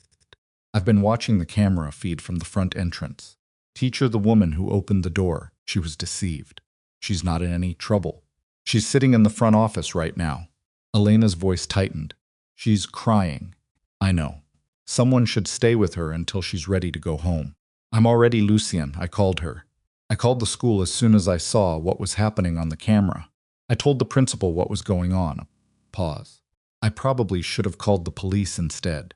You called both, he said. I heard you on the police call before you hung up. You heard that? Yes. I was scared, she said, and it was the first time. She had said that plainly, without management, without the professional composure that had been holding everything up for the last 6 hours. I was sitting at the desk, and I could see the camera feed on my phone. The school's parent portal has a lobby camera, and I could see Foster at the intercom, and I knew what it was, and I couldn't. She stopped. Couldn't do anything from here. You did exactly the right things, he said. All of them. From where you were, with what you had. A long pause. He heard her breathing settle. Where is Cassian? She said. I don't have him yet. But you will. Yes. Then go, she said. Get Marcus when the police clear you to come inside. I'm going to call Diane, and then I'm going to sit here and not fall apart, and then I'm going to drive to the school. Elena, I'm fine, she said. I'm fine. Go. He went. The twist arrived at noon, and it arrived from a direction no one had anticipated. Lucien was in his car, coordinates for Cassian's last known location loaded, when his phone rang with a number he didn't recognize. He almost didn't answer. He answered on the 4th ring because unknown numbers in his line of work could be many things, and ignoring them had costs. Mr. Vescari, a woman's voice, measured, professional, with the specific cadence of someone reading from a prepared statement. My name is Joanna Falk. I'm Cassian Rourke's attorney. Mr. Rourke has asked me to contact you directly. Lucien said nothing. My client is currently at a location he's prepared to disclose, she said. He's prepared to surrender himself to federal authorities. Not to you, to federal authorities, with full cooperation on the existing investigation into his financial activities. A pause. He's also prepared to provide documentation of his independent operation, including his contact with Mr. Foster and the operational planning for this morning's events. Why, Lucien said. A brief pause. My client has a daughter, she said. She's 11. She lives with her mother in New Hampshire. Mr. Rourke has concluded that the current trajectory of this situation does not end in a way that allows him to continue being part of her life in any meaningful capacity. Another pause. He's willing to accept federal prosecution and the outcome of that process. He is not willing to accept the alternative that he believes you are currently driving toward. Lucien looked through the windshield at the Boston street in front of him. The alternative. The thing he'd told Eddie was his when they'd sat in the 14th floor conference room and laid out the situation. The thing Elena had not asked him directly about, but had meant when she'd said, "Come back from it." "He has a daughter," Lucien said. "Yes." He went after an 8-year-old boy.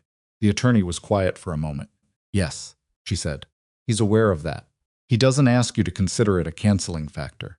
He simply wanted you to have the full information." Lucien sat with that. A man who had gone after Marcus had a daughter of his own, 11 years old, in New Hampshire, and had concluded that there was a version of this day that did not end in a way that erased her father from her life entirely, and had found the one door that might still be open and had put an attorney on the phone to knock on it. He thought about what it cost Cassian to make this call. He thought about what it cost him to receive it. "Tell your client," he said, "that the federal option is the only option I'm interested in discussing. But I need one thing first." "What thing?" "I need to hear it from him directly. Not from you. From him on this line now." A pause. Then the line shifted, a change in the ambient sound, and Cassian's voice came through quieter than Lucien had ever heard it, stripped of the operational composure that had been its consistent quality across 6 years of proximity, with something underneath that was not quite broken, but was in the neighborhood of broken. The sound of a man who has arrived at a point he can no longer move through without changing what he is. "I went after the boy," Cassian said. "That's on me. Everything that comes from here is on me." "Yes," Lucien said. "It is." A pause. "I'm at the address my attorney has. I'll be there when the federal agents arrive." Cassian. "Yes." "Your daughter." Lucien breathed. "She doesn't know what you are." A long silence. "No," Cassian said, "she doesn't." "Then the thing you're doing right now is the first thing you've done in 2 years. That's worth anything," Lucien said. "Don't lose that." He hung up. He sat in the car for 60 seconds, completely still, looking at the street. He thought about a man with a daughter in New Hampshire, who had decided to go after a boy and was now making the phone call that was going to define the next decade of his life. He thought about what the phone call cost. He thought about whether cost was the same as redemption, and he arrived, with the clear-eyed honesty that had become his consistent practice in the last 3 months, at the answer which was no. Cost was not the same as redemption. Cost was just the beginning of it, the first installment on a debt that would take years to pay down if it could be paid at all. He called the attorney whose number he had, the one with the federal relationship, and gave her Cassian's location and told her to make the call that needed to be made. And she asked no questions because she understood that questions at this stage were not the product. Then he drove to the school. Marcus was in the front office when Lucien arrived, sitting in a plastic chair with a juice box and the particular expression of a child who has been told there was a problem and that it has been handled, and who is doing the internal processing of that information with the gravity and precision of someone who takes things seriously. The teacher who had been deceived was in the adjacent chair, a school counselor beside her.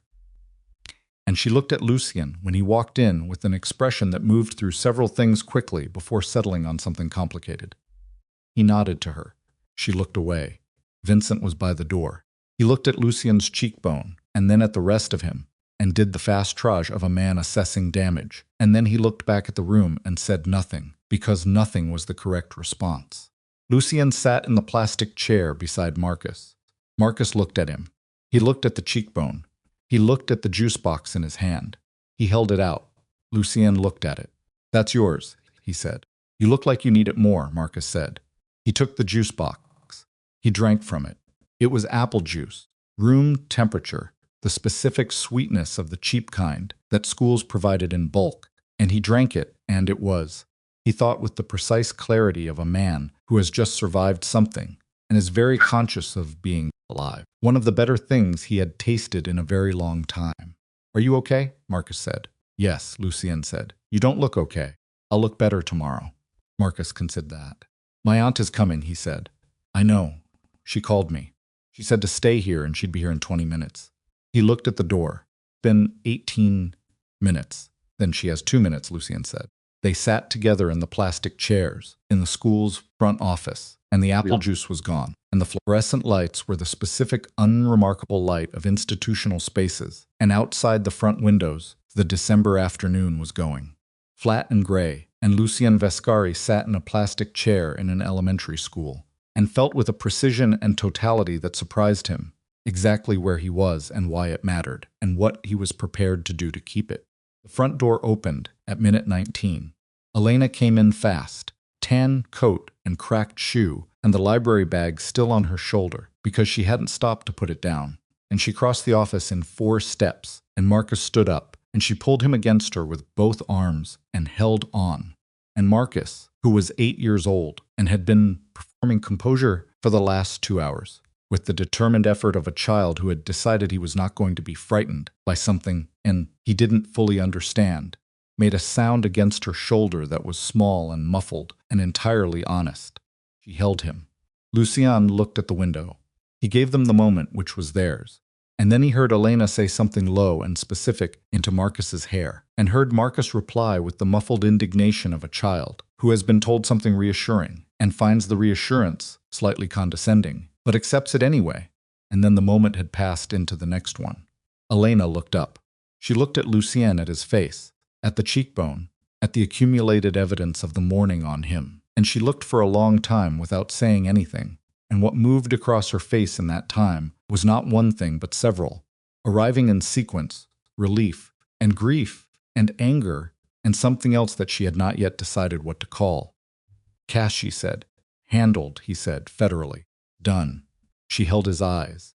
She looked for the thing she was looking for. She found it, or didn't find it, and he couldn't tell which. And then she said, quietly, so Marcus wouldn't hear, "Are you all right?" "No," he said, "not yet. But I will be." She nodded. She looked at Marcus. She looked at the door. She looked back at Luciana, and in her face was the full weight of everything that had happened since October, and the full weight of everything that was going to have to be decided now that it was over. And he saw her hold it, and not put it down, and not collapse under it. And he thought about what it took to be that person, to carry that weight in that way, and he thought it was the most honest form of strength he had ever seen in his life. "Come outside," she said. "I need some air." They went outside, the 3 of them, into the December afternoon, where the temperature had dropped, and the sky was the color of unfinished concrete, and the school's front walk still had the scrape marks from the morning's events, and a police officer was writing something in a notebook near the chain-link fence. Marcus immediately identified the police officer's vehicle and went to look at it with the focused interest of an 8-year-old boy, maintaining a respectful distance while conducting a thorough visual assessment. Elena stood beside Lucien on the front walk. She put her hands in her coat pockets. She looked at the street. "I need to say something," she said. "All right. I can't do this," she said. This, she gestured, a short, economical movement that encompassed the front walk and the police vehicle and the scrape marks, and by extension the entire morning and the entire 3 months. "Can't live inside this. Marcus can't live inside this. Whatever this is, whatever we." She stopped. She breathed. "I need it to not be this." He looked at the street, at Marcus examining the police vehicle, at the gray December sky. "I know," he said. "That's not an answer." "No," he said. "It's not." He turned to look at her directly. "I've been making decisions for 3 months. Decisions that are going to take years to fully execute. About what I'm dismantling, and what I'm keeping, and what I'm building with what's left." He paused. "Can't tell you today what I'll look like in 2 years.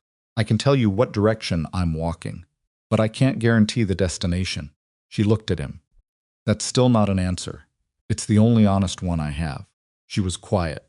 The police officer finished writing and got into the vehicle.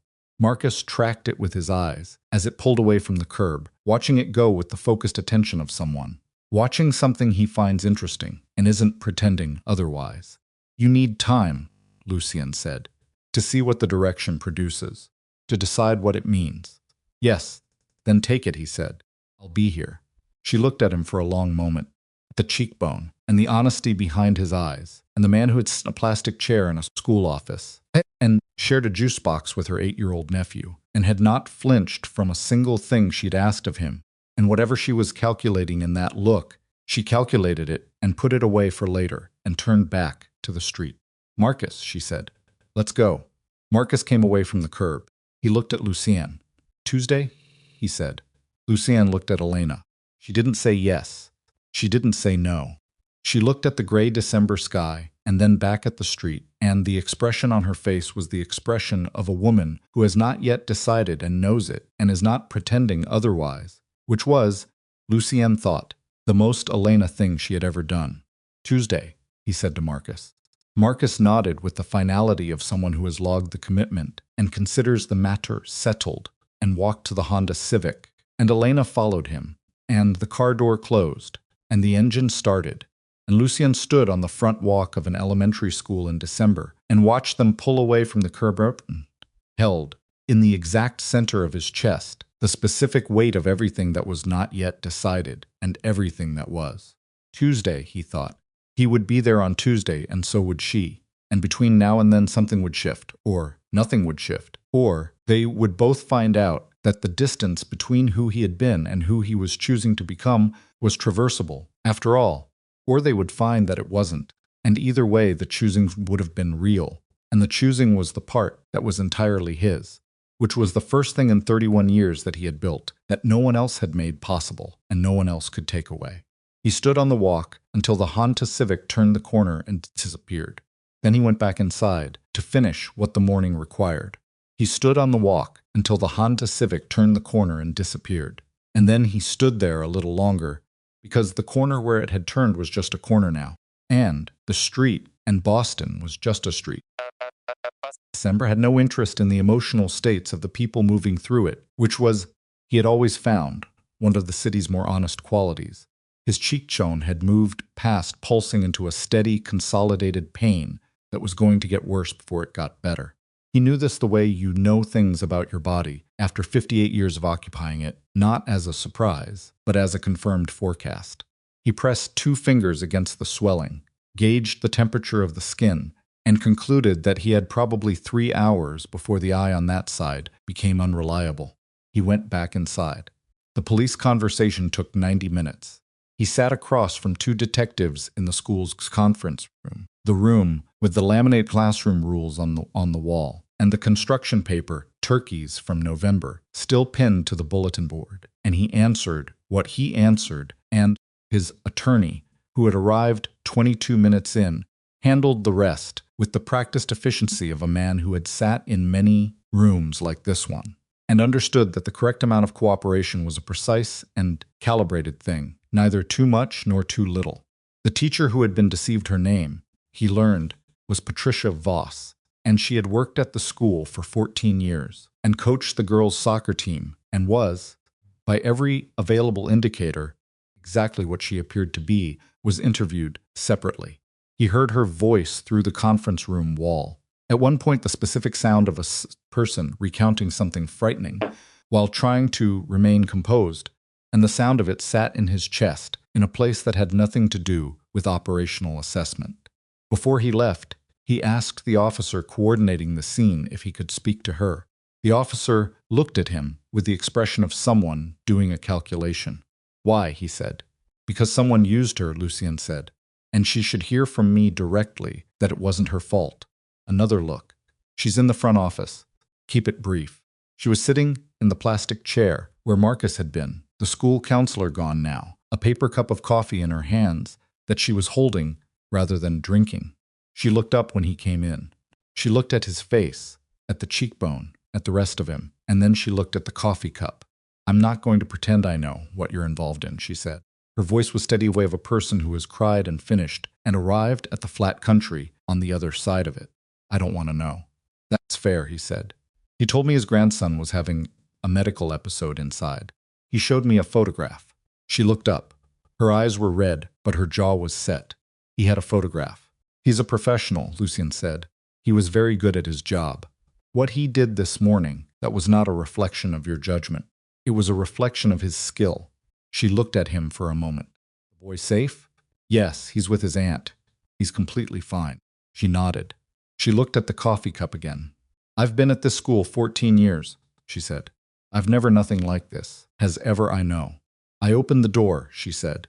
It was the thing she was going to carry. He could see that not the fear, not the shock, but the specific weight of having been the mechanism, however deceived. I opened the door and he walked through it. And the door was closed before he reached the child. Lucian said, "Whatever you're carrying about, that the story ends there." He didn't reach the child. She looked at him. Something in her face moved, not resolution, not forgiveness of herself, but something in the direction of those things, something that would need time to travel the rest of the distance. "Who are you?" she said. Not aggressively, just genuinely, thought about the question. He thought about the honest version of the answer, which was complicated and long, and contained 31 years of a life that he was in the process of taking apart and reassembling with different materials. He thought about what Patricia Voss, who coached girls' soccer and had worked at this school for 14 years, needed from him in this specific moment. Someone who should have been more careful, he said. "I'm sorry you were in the middle of it." He left. The twist that arrived, the twist 3 days later, was the kind that came from a direction he hadn't been watching, which was the direction things always came from when they mattered. Vincent called him on a Saturday morning early, before 8, which in Vincent's 11-year practice meant the information was time-sensitive, and said, "Pruitt is talking." Pruitt cooperated with Cassian, Lucian said. "Pruitt gave us the Charlestown misdirection." "Yes," Vincent said. "And now Pruitt is talking to the federal prosecutor, separately from Cassian's cooperation, independently." A pause. He's given everything he knows about the full operation, including the parts that predate Cass's independent structure, including the parts that go back 12, 15 years. Lucian stood at his kitchen window with his coffee and looked at the December street below. What does he actually know? More than I thought he did, Vincent said. He was closer to the center of the financial operations than his profile suggested. Mara thinks he had access to routing documentation that goes back to 2011. 2011 was a specific year with specific contents, and Lucian moved through the inventory of it in about 4 seconds and arrived at the conclusion that the federal interest in the Boston field office's technically still active file was about to become significantly less technical. "How long before they move on it?" he said. "The prosecutor's office is already moving. My read is 2 weeks, maybe 3, before they come to you, formally." Vincent paused. "You need to get ahead of this." "I know, Lucian. Getting ahead of this means. I know what it means," he said. "I've been preparing for a version of this conversation for 3 months. I didn't know it would come this fast, but I knew it was coming." He set down his coffee.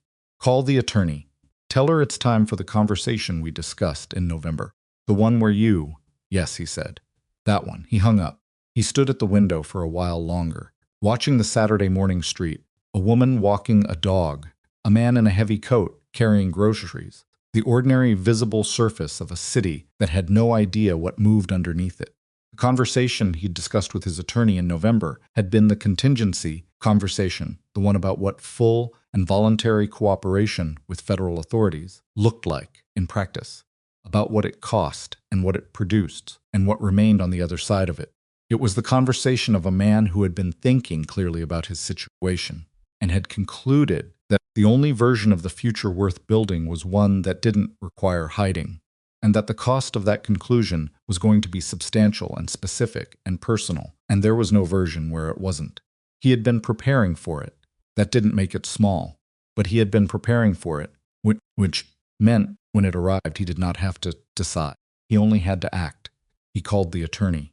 Federal conversation happened over the course of 6 weeks, in rooms with no recording equipment and in rooms with a great deal of recording equipment, in the company of his attorney and a prosecutor named Wells, who had been in his specific line of work for 19 years and had the flat, careful attention of someone who had learned to listen for what wasn't being said as much as what was.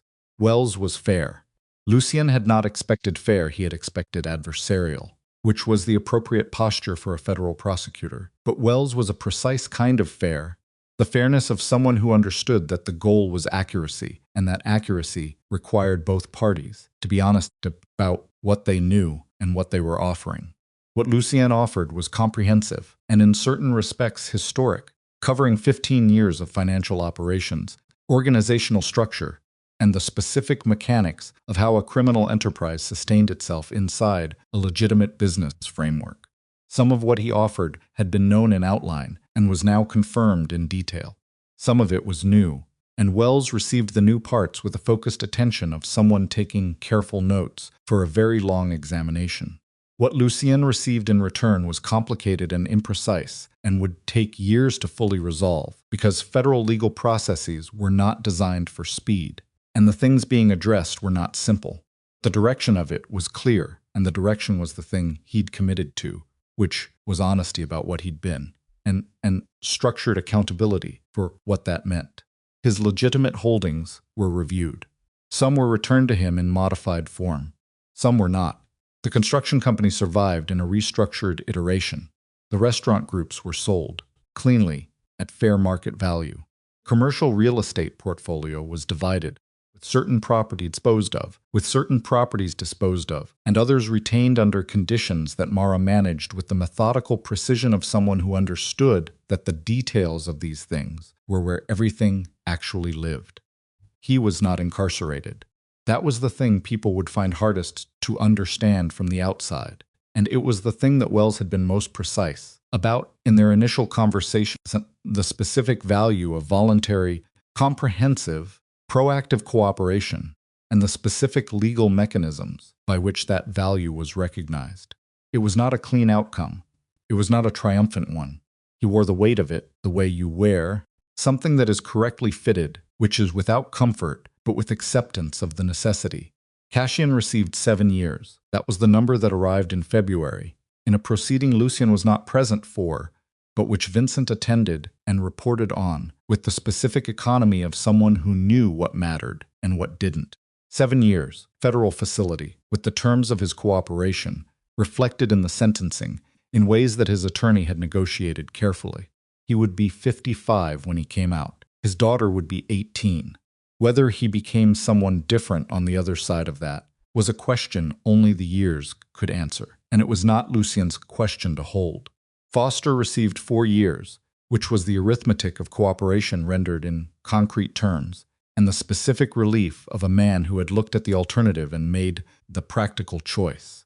Pruitt received nothing, in the technical legal sense, because Pruitt had given the prosecutor's office the kind of comprehensive early cooperation that produced nothing in the technical legal sense, and the prosecutor was pragmatic about the mathematics of useful information.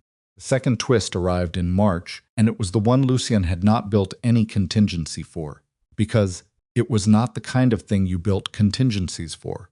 He was in the Seaport office, smaller now, the 14th floor, leased to another company, himself on the 9th, in a space that was appropriate to what the operation had become, which was something in the process of becoming something else. When Vincent came in with the expression, meant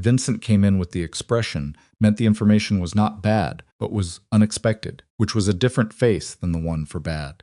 Someone has been asking about the Literacy Foundation, Vincent said, specifically about the source of the initial capitalization. Lucien looked up from the desk. The structure is clean. There's no traceable connection. The person asking isn't looking for a legal connection, Vincent said. She's a journalist. Boston Globe Education Beat.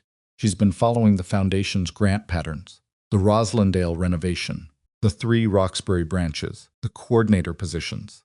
She's noticed that the Foundation appeared fully capitalized within 6 months of the Roslindale donation that was reported in the Globe's City section in December. He paused. She's smart. She's connecting things that connect. Lucien thought about this. He thought about the specific calculus of a story in the Globe, about the source of a children's literacy foundation, what it would contain, what it would mean, how Elena would read it. He thought about Elena reading it. What's her timeline? He said. Told her editor she wants to publish in April. Set up a meeting, Lucien said. Vincent blinked. With the journalist. Yes. You want to talk to the reporter who's investigating the source of your anonymous charitable foundation. I want to give her the accurate story, Lucien said, before she constructs an inaccurate one. He looked at the window, at the March harbor, at the ice, breaking up at the edges, and the water moving underneath in the way of water that has been held for months and is beginning to remember what it is. Story is going to come out.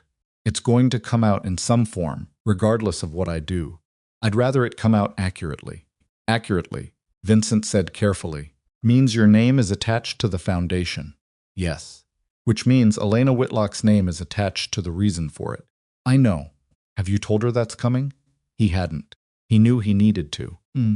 He had been conducting the dismantling and restructuring of his life with the focused attention of someone who understood that actions were the only meaningful currency of transformation. But he had also been conducting it at a careful distance from Elena, respecting the time she'd asked for, not pressing, not appearing at the library on Tuesdays in ways that would constitute pressure. He had sent text in January and received one word back and had held that word okay with the care of something that might break if handled too roughly. He called her that evening. She answered on the third ring. It's late, she said, but not unkindly. I know. I need to tell you something before you read it somewhere. Pause. Tell me. He told her about the foundation, the full structure of it, the capitalization, and the grant patterns and the Globe journalist who had been smart enough to follow the money and was 3 weeks publishing a story that would attach his name to it. He told it plainly, without softening, in the same register he'd always used with her, which was the register of someone who had decided that honesty was worth its cost. She was quiet through the telling, which was her way, and when he finished, the quiet continued for long enough that he heard her breathing, slow and even, the sound of someone thinking rather than reacting. The literacy coordinators, she said finally, at the Roxbury branches. Yes, those are real positions. I've spoken to 2 of the women in those positions. They've changed what those programs can do. She paused. That's real. Yes, he said, that's the point. And your name is going to be attached to it. Yes. And mine, by extension. I'm going to ask the journalist to keep your name out of it, he said. I can't guarantee she will, but I'm going to ask. A silence. Then don't, she said, Elena. Don't ask her to keep my name out of it. Her voice had the quality he'd come to recognize as her most resolved register, not hard, not defiant, just settled in a way that didn't leave room for negotiation. This is what happened. Then it's what happened. I'm not going to be the invisible part of a story about a children's literacy foundation. Those kids at the Roxbury branches, they're not invisible. I'm not going to be. He held the phone and thought about her in the specific and focused way he'd been thinking about her for 5 months, which was not the abstract way of longing, but the concrete way of someone who was paying attention to a person and accumulating evidence. All right, he said. When does she publish, April? She wants a meeting with me first. Meet with her, Elena said. Tell her the truth, the whole thing. A pause.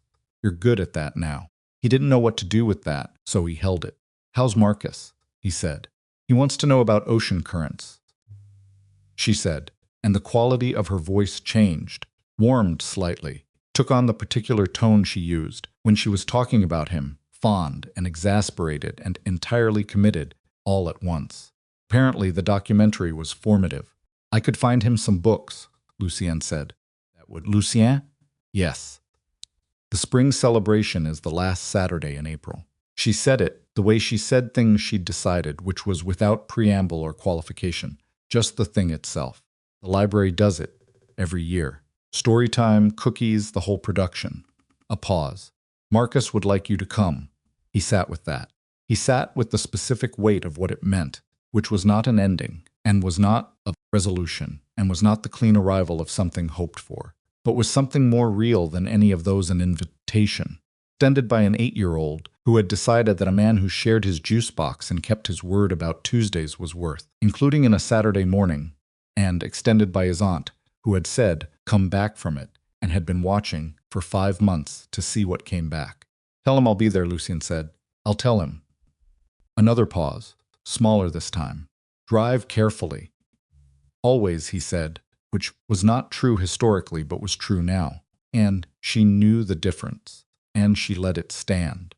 The Globe story ran on a Thursday in mid-April, under a headline that was accurate and specific, and which Lucien read at his desk on the 9th floor, with the particular attention of someone reading about himself from the outside, which was a strange and clarifying experience. The journalist, her name was Rebecca Sung, and she was as smart as Vincent had assessed had written it with the specific care of someone who understood that the story was complicated and had resisted the temptation to simplify it. Lucien Vescari's name appeared in the third paragraph.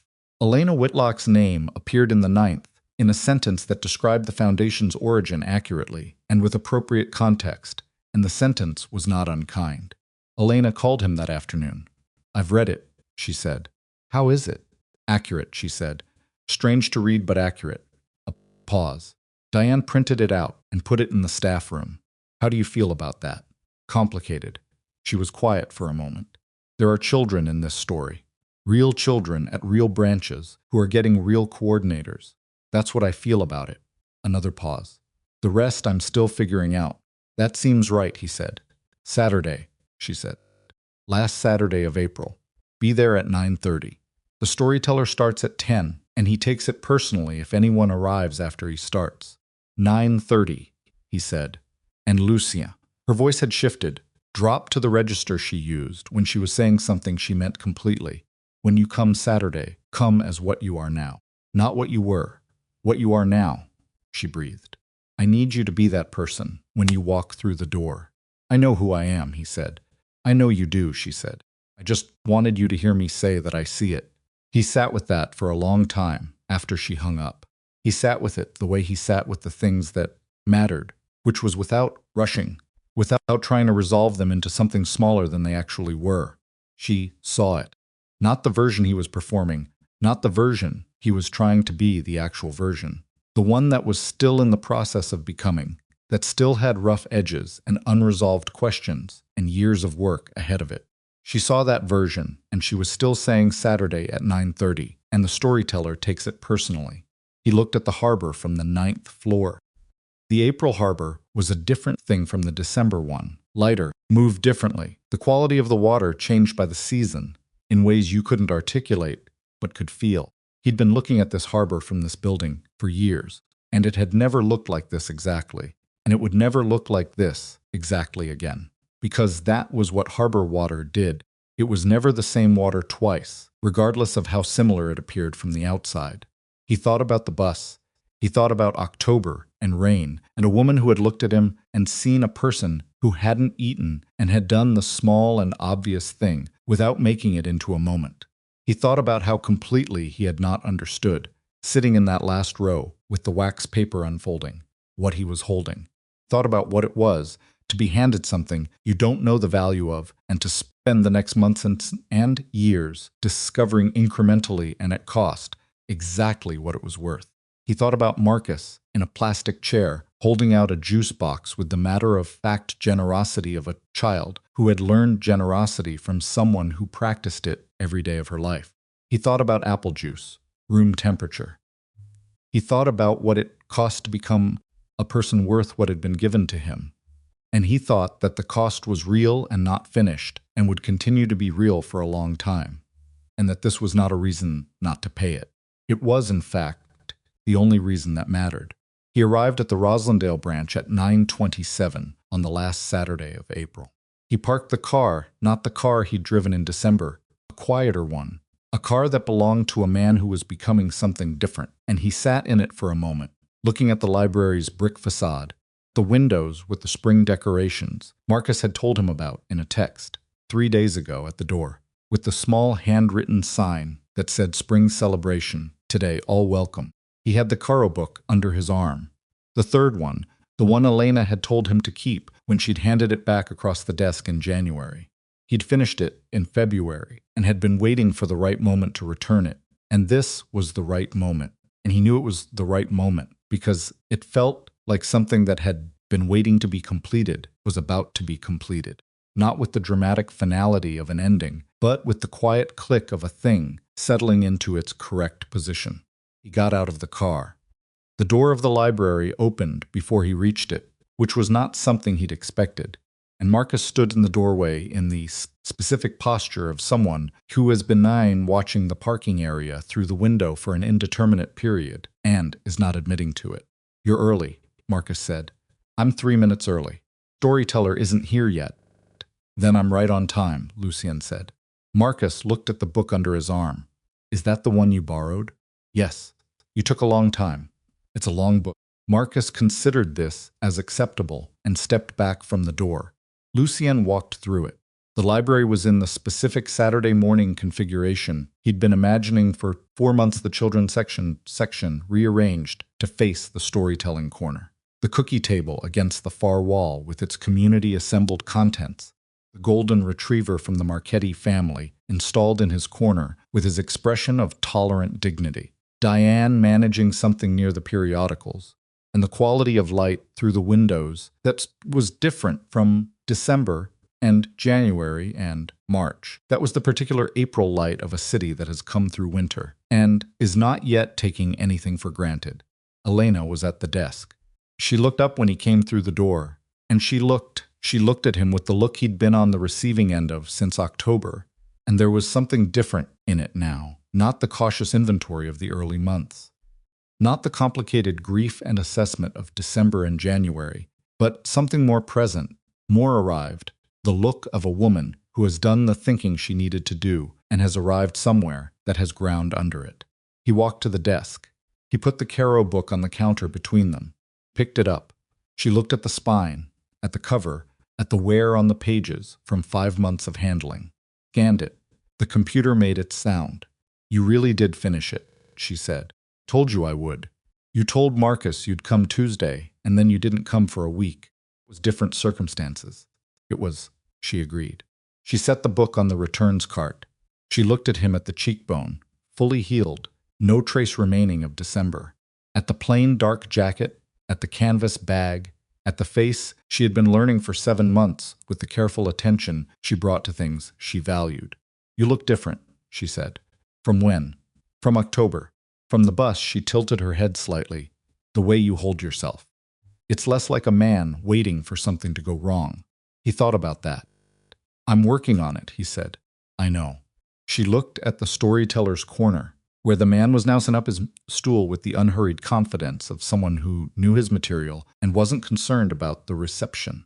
"He's going to do the one about the opinionated books first," she said. "He does it every year.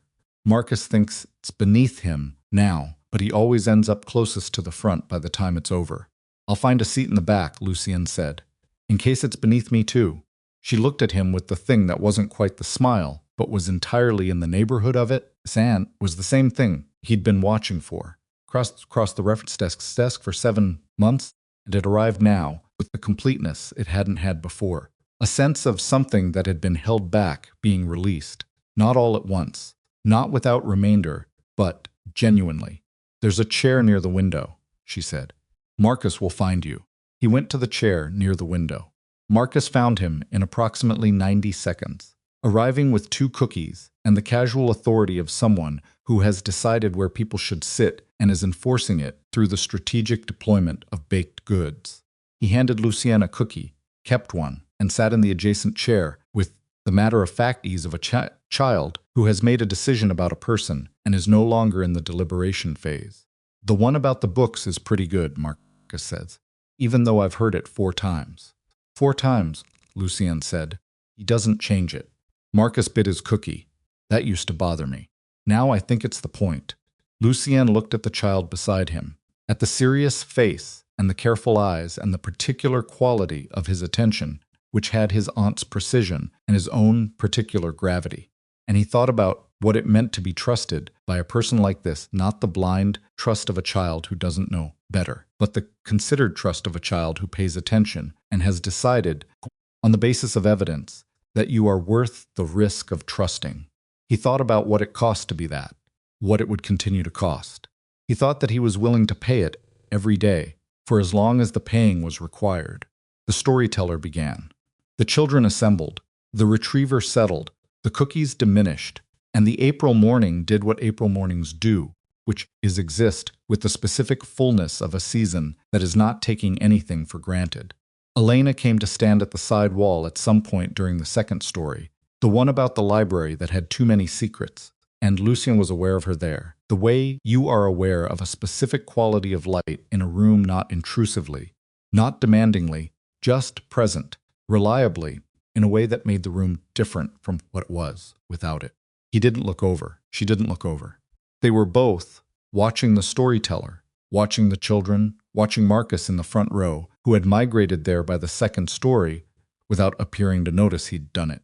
After the third story, during the interval when the children descended on the cookie table and the retriever lifted his head with cautious optimism, and Diane moved to intercept the most ambitious of the cookie seekers, Elena came away from the wall and walked to the window where Lucienne was sitting. She sat in Marcus's vacated chair. She looked at the children. He looked at the children. Outside, the April Street was doing its Saturday morning thing. A couple walking past with a stroller. A man on a bicycle. The ordinary observable evidence of a city conducting its life. The Foundation's second grant cycle opens in June, she said. 4 more branches are applying. I know, he said. Mara is managing the review process. I've been talking to the coordinators at the Roxbury branches. She looked at the cookie table, at Marcus selecting with the focused discernment of someone who takes these decisions seriously. They're doing things those programs have never been able to do. One of them started a mobile unit, goes to 3 housing developments on a rotating schedule. Kids who would never come to a branch. She paused. That's going to outlast everything else. Whatever happens with any of the rest of it, that's going to outlast it. Yes, he said. That's what it was designed to do. She turned to look at him directly. The April light through the window was on her face, and in it he could see the full accumulated evidence of the last 7 months, what it had cost her, what she'd decided, who she was in the aftermath of the things that had happened. She was not unchanged. She was not the woman from the bus, exactly, though she was continuous with her. She was the version of that woman that the last 7 months had made, and what they had made was someone who had been tested at the specific weight of what she carried, and had not found herself insufficient. I need to tell you something, she said. He waited. I spent a lot of time this winter trying to find the version of this that didn't have any risk in it, she said. The version where I could be sure, where I could know what you were going to be before I had to decide anything. She looked at her hands in her lap. There isn't one. No, he said. There's just this version. The one where I know what you've done, and I know what you're doing, and I know you're not finished becoming, whatever you're becoming. And I have to decide whether that's something I can, whether that's something I want to be part of. She looked at the cookie table. Marcus. Whether that's something I want for him. He waited. I keep coming back to the bus, she said. October. Before any of this. I keep thinking about what I actually saw on that bus, before I knew anything. And what I saw was a person. She paused. Not what you were. Not what you're trying to be.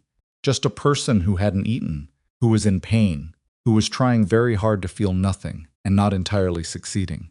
She breathed. That's what I gave the sandwich to. That's still there. Under everything else, that's still there. Yes, he said. It is. I don't know what comes next, she said. I want to be honest about that. I don't know what next year looks like or the year after. And I'm not the kind of person who can pretend I know things I don't. I know, he said. But I know what today looks like, she said. And today looks like cookies, and the storyteller, and Marcus in the front row, pretending he's too old for it. She looked at him, and you in the chair by the window. He looked at her. He looked at her the way he'd been looking at her since October. The specific, focused attention of someone who has understood that what is in front of them is worth looking at carefully, and he thought about all the things the last 7 months had required of them both. All the costs and decisions and distances traveled, and he thought that the distance between October and this April Saturday was not measurable in months, that it was measurable in something that didn't have a unit. That was just the accumulated weight of 2 people deciding, separately and together, who they were going to be. The chair by the window is a good chair, he said. It is, she agreed. Marcus thinks so too, she stood, picked up the book he'd left on the window sill, the Caro book, the one she'd given back to him in January, that he'd returned today. She looked at it. I should put this back on the shelf. Should, he said. She held it for a moment. Come find me after the storyteller finishes, she said. I want to talk about the book. She paused at the edge of a smile. The real one, the complete one, the one he'd been watching, develop across 7 months of Tuesday afternoons, and extraordinary circumstances, and ordinary Saturdays. Caro rewards patience, she said. You told me that. I told you that, he said. You were right, she said. She went back to the desk, the book under her arm, and Lucienne sat in the chair by the window, while the April light moved across the floor in its slow and unhurried way, and Marcus came back from the cookie table with something chocolate and sat down and said, without looking up, she smiled with the observational precision of a child who missed nothing. I noticed, Lucien said. She doesn't do that easily, Marcus said. I know so. Marcus bit his cookie, looked at the window, looked at the room, looked at the storyteller taking his stool again for the final story. Probably stick around. I intend to, Lucien said. Marcus nodded with the finality of someone who has delivered the essential point and considers the matter settled, and turned to face the front, where the storyteller was opening to the first page of the last story of the morning, and the children were settling back into their positions. And the golden retriever had determined that the cookie situation was resolved and had resumed his post, and the April library was full of the specific warmth of a room that has been used for the right purposes by the right people. And outside the window, Boston was conducting its Saturday in the way of a city that has no idea it contains stories like this one, which is to say completely and without interruption and with the reliable indifference that is its particular kind of grace. Lucien sat in the chair by the window and watched the last story begin, and he thought about nothing in particular and everything in general, and he was, for the first time in a very long time, exactly where he had decided to be. That was all. That was enough. That was finally the whole of it.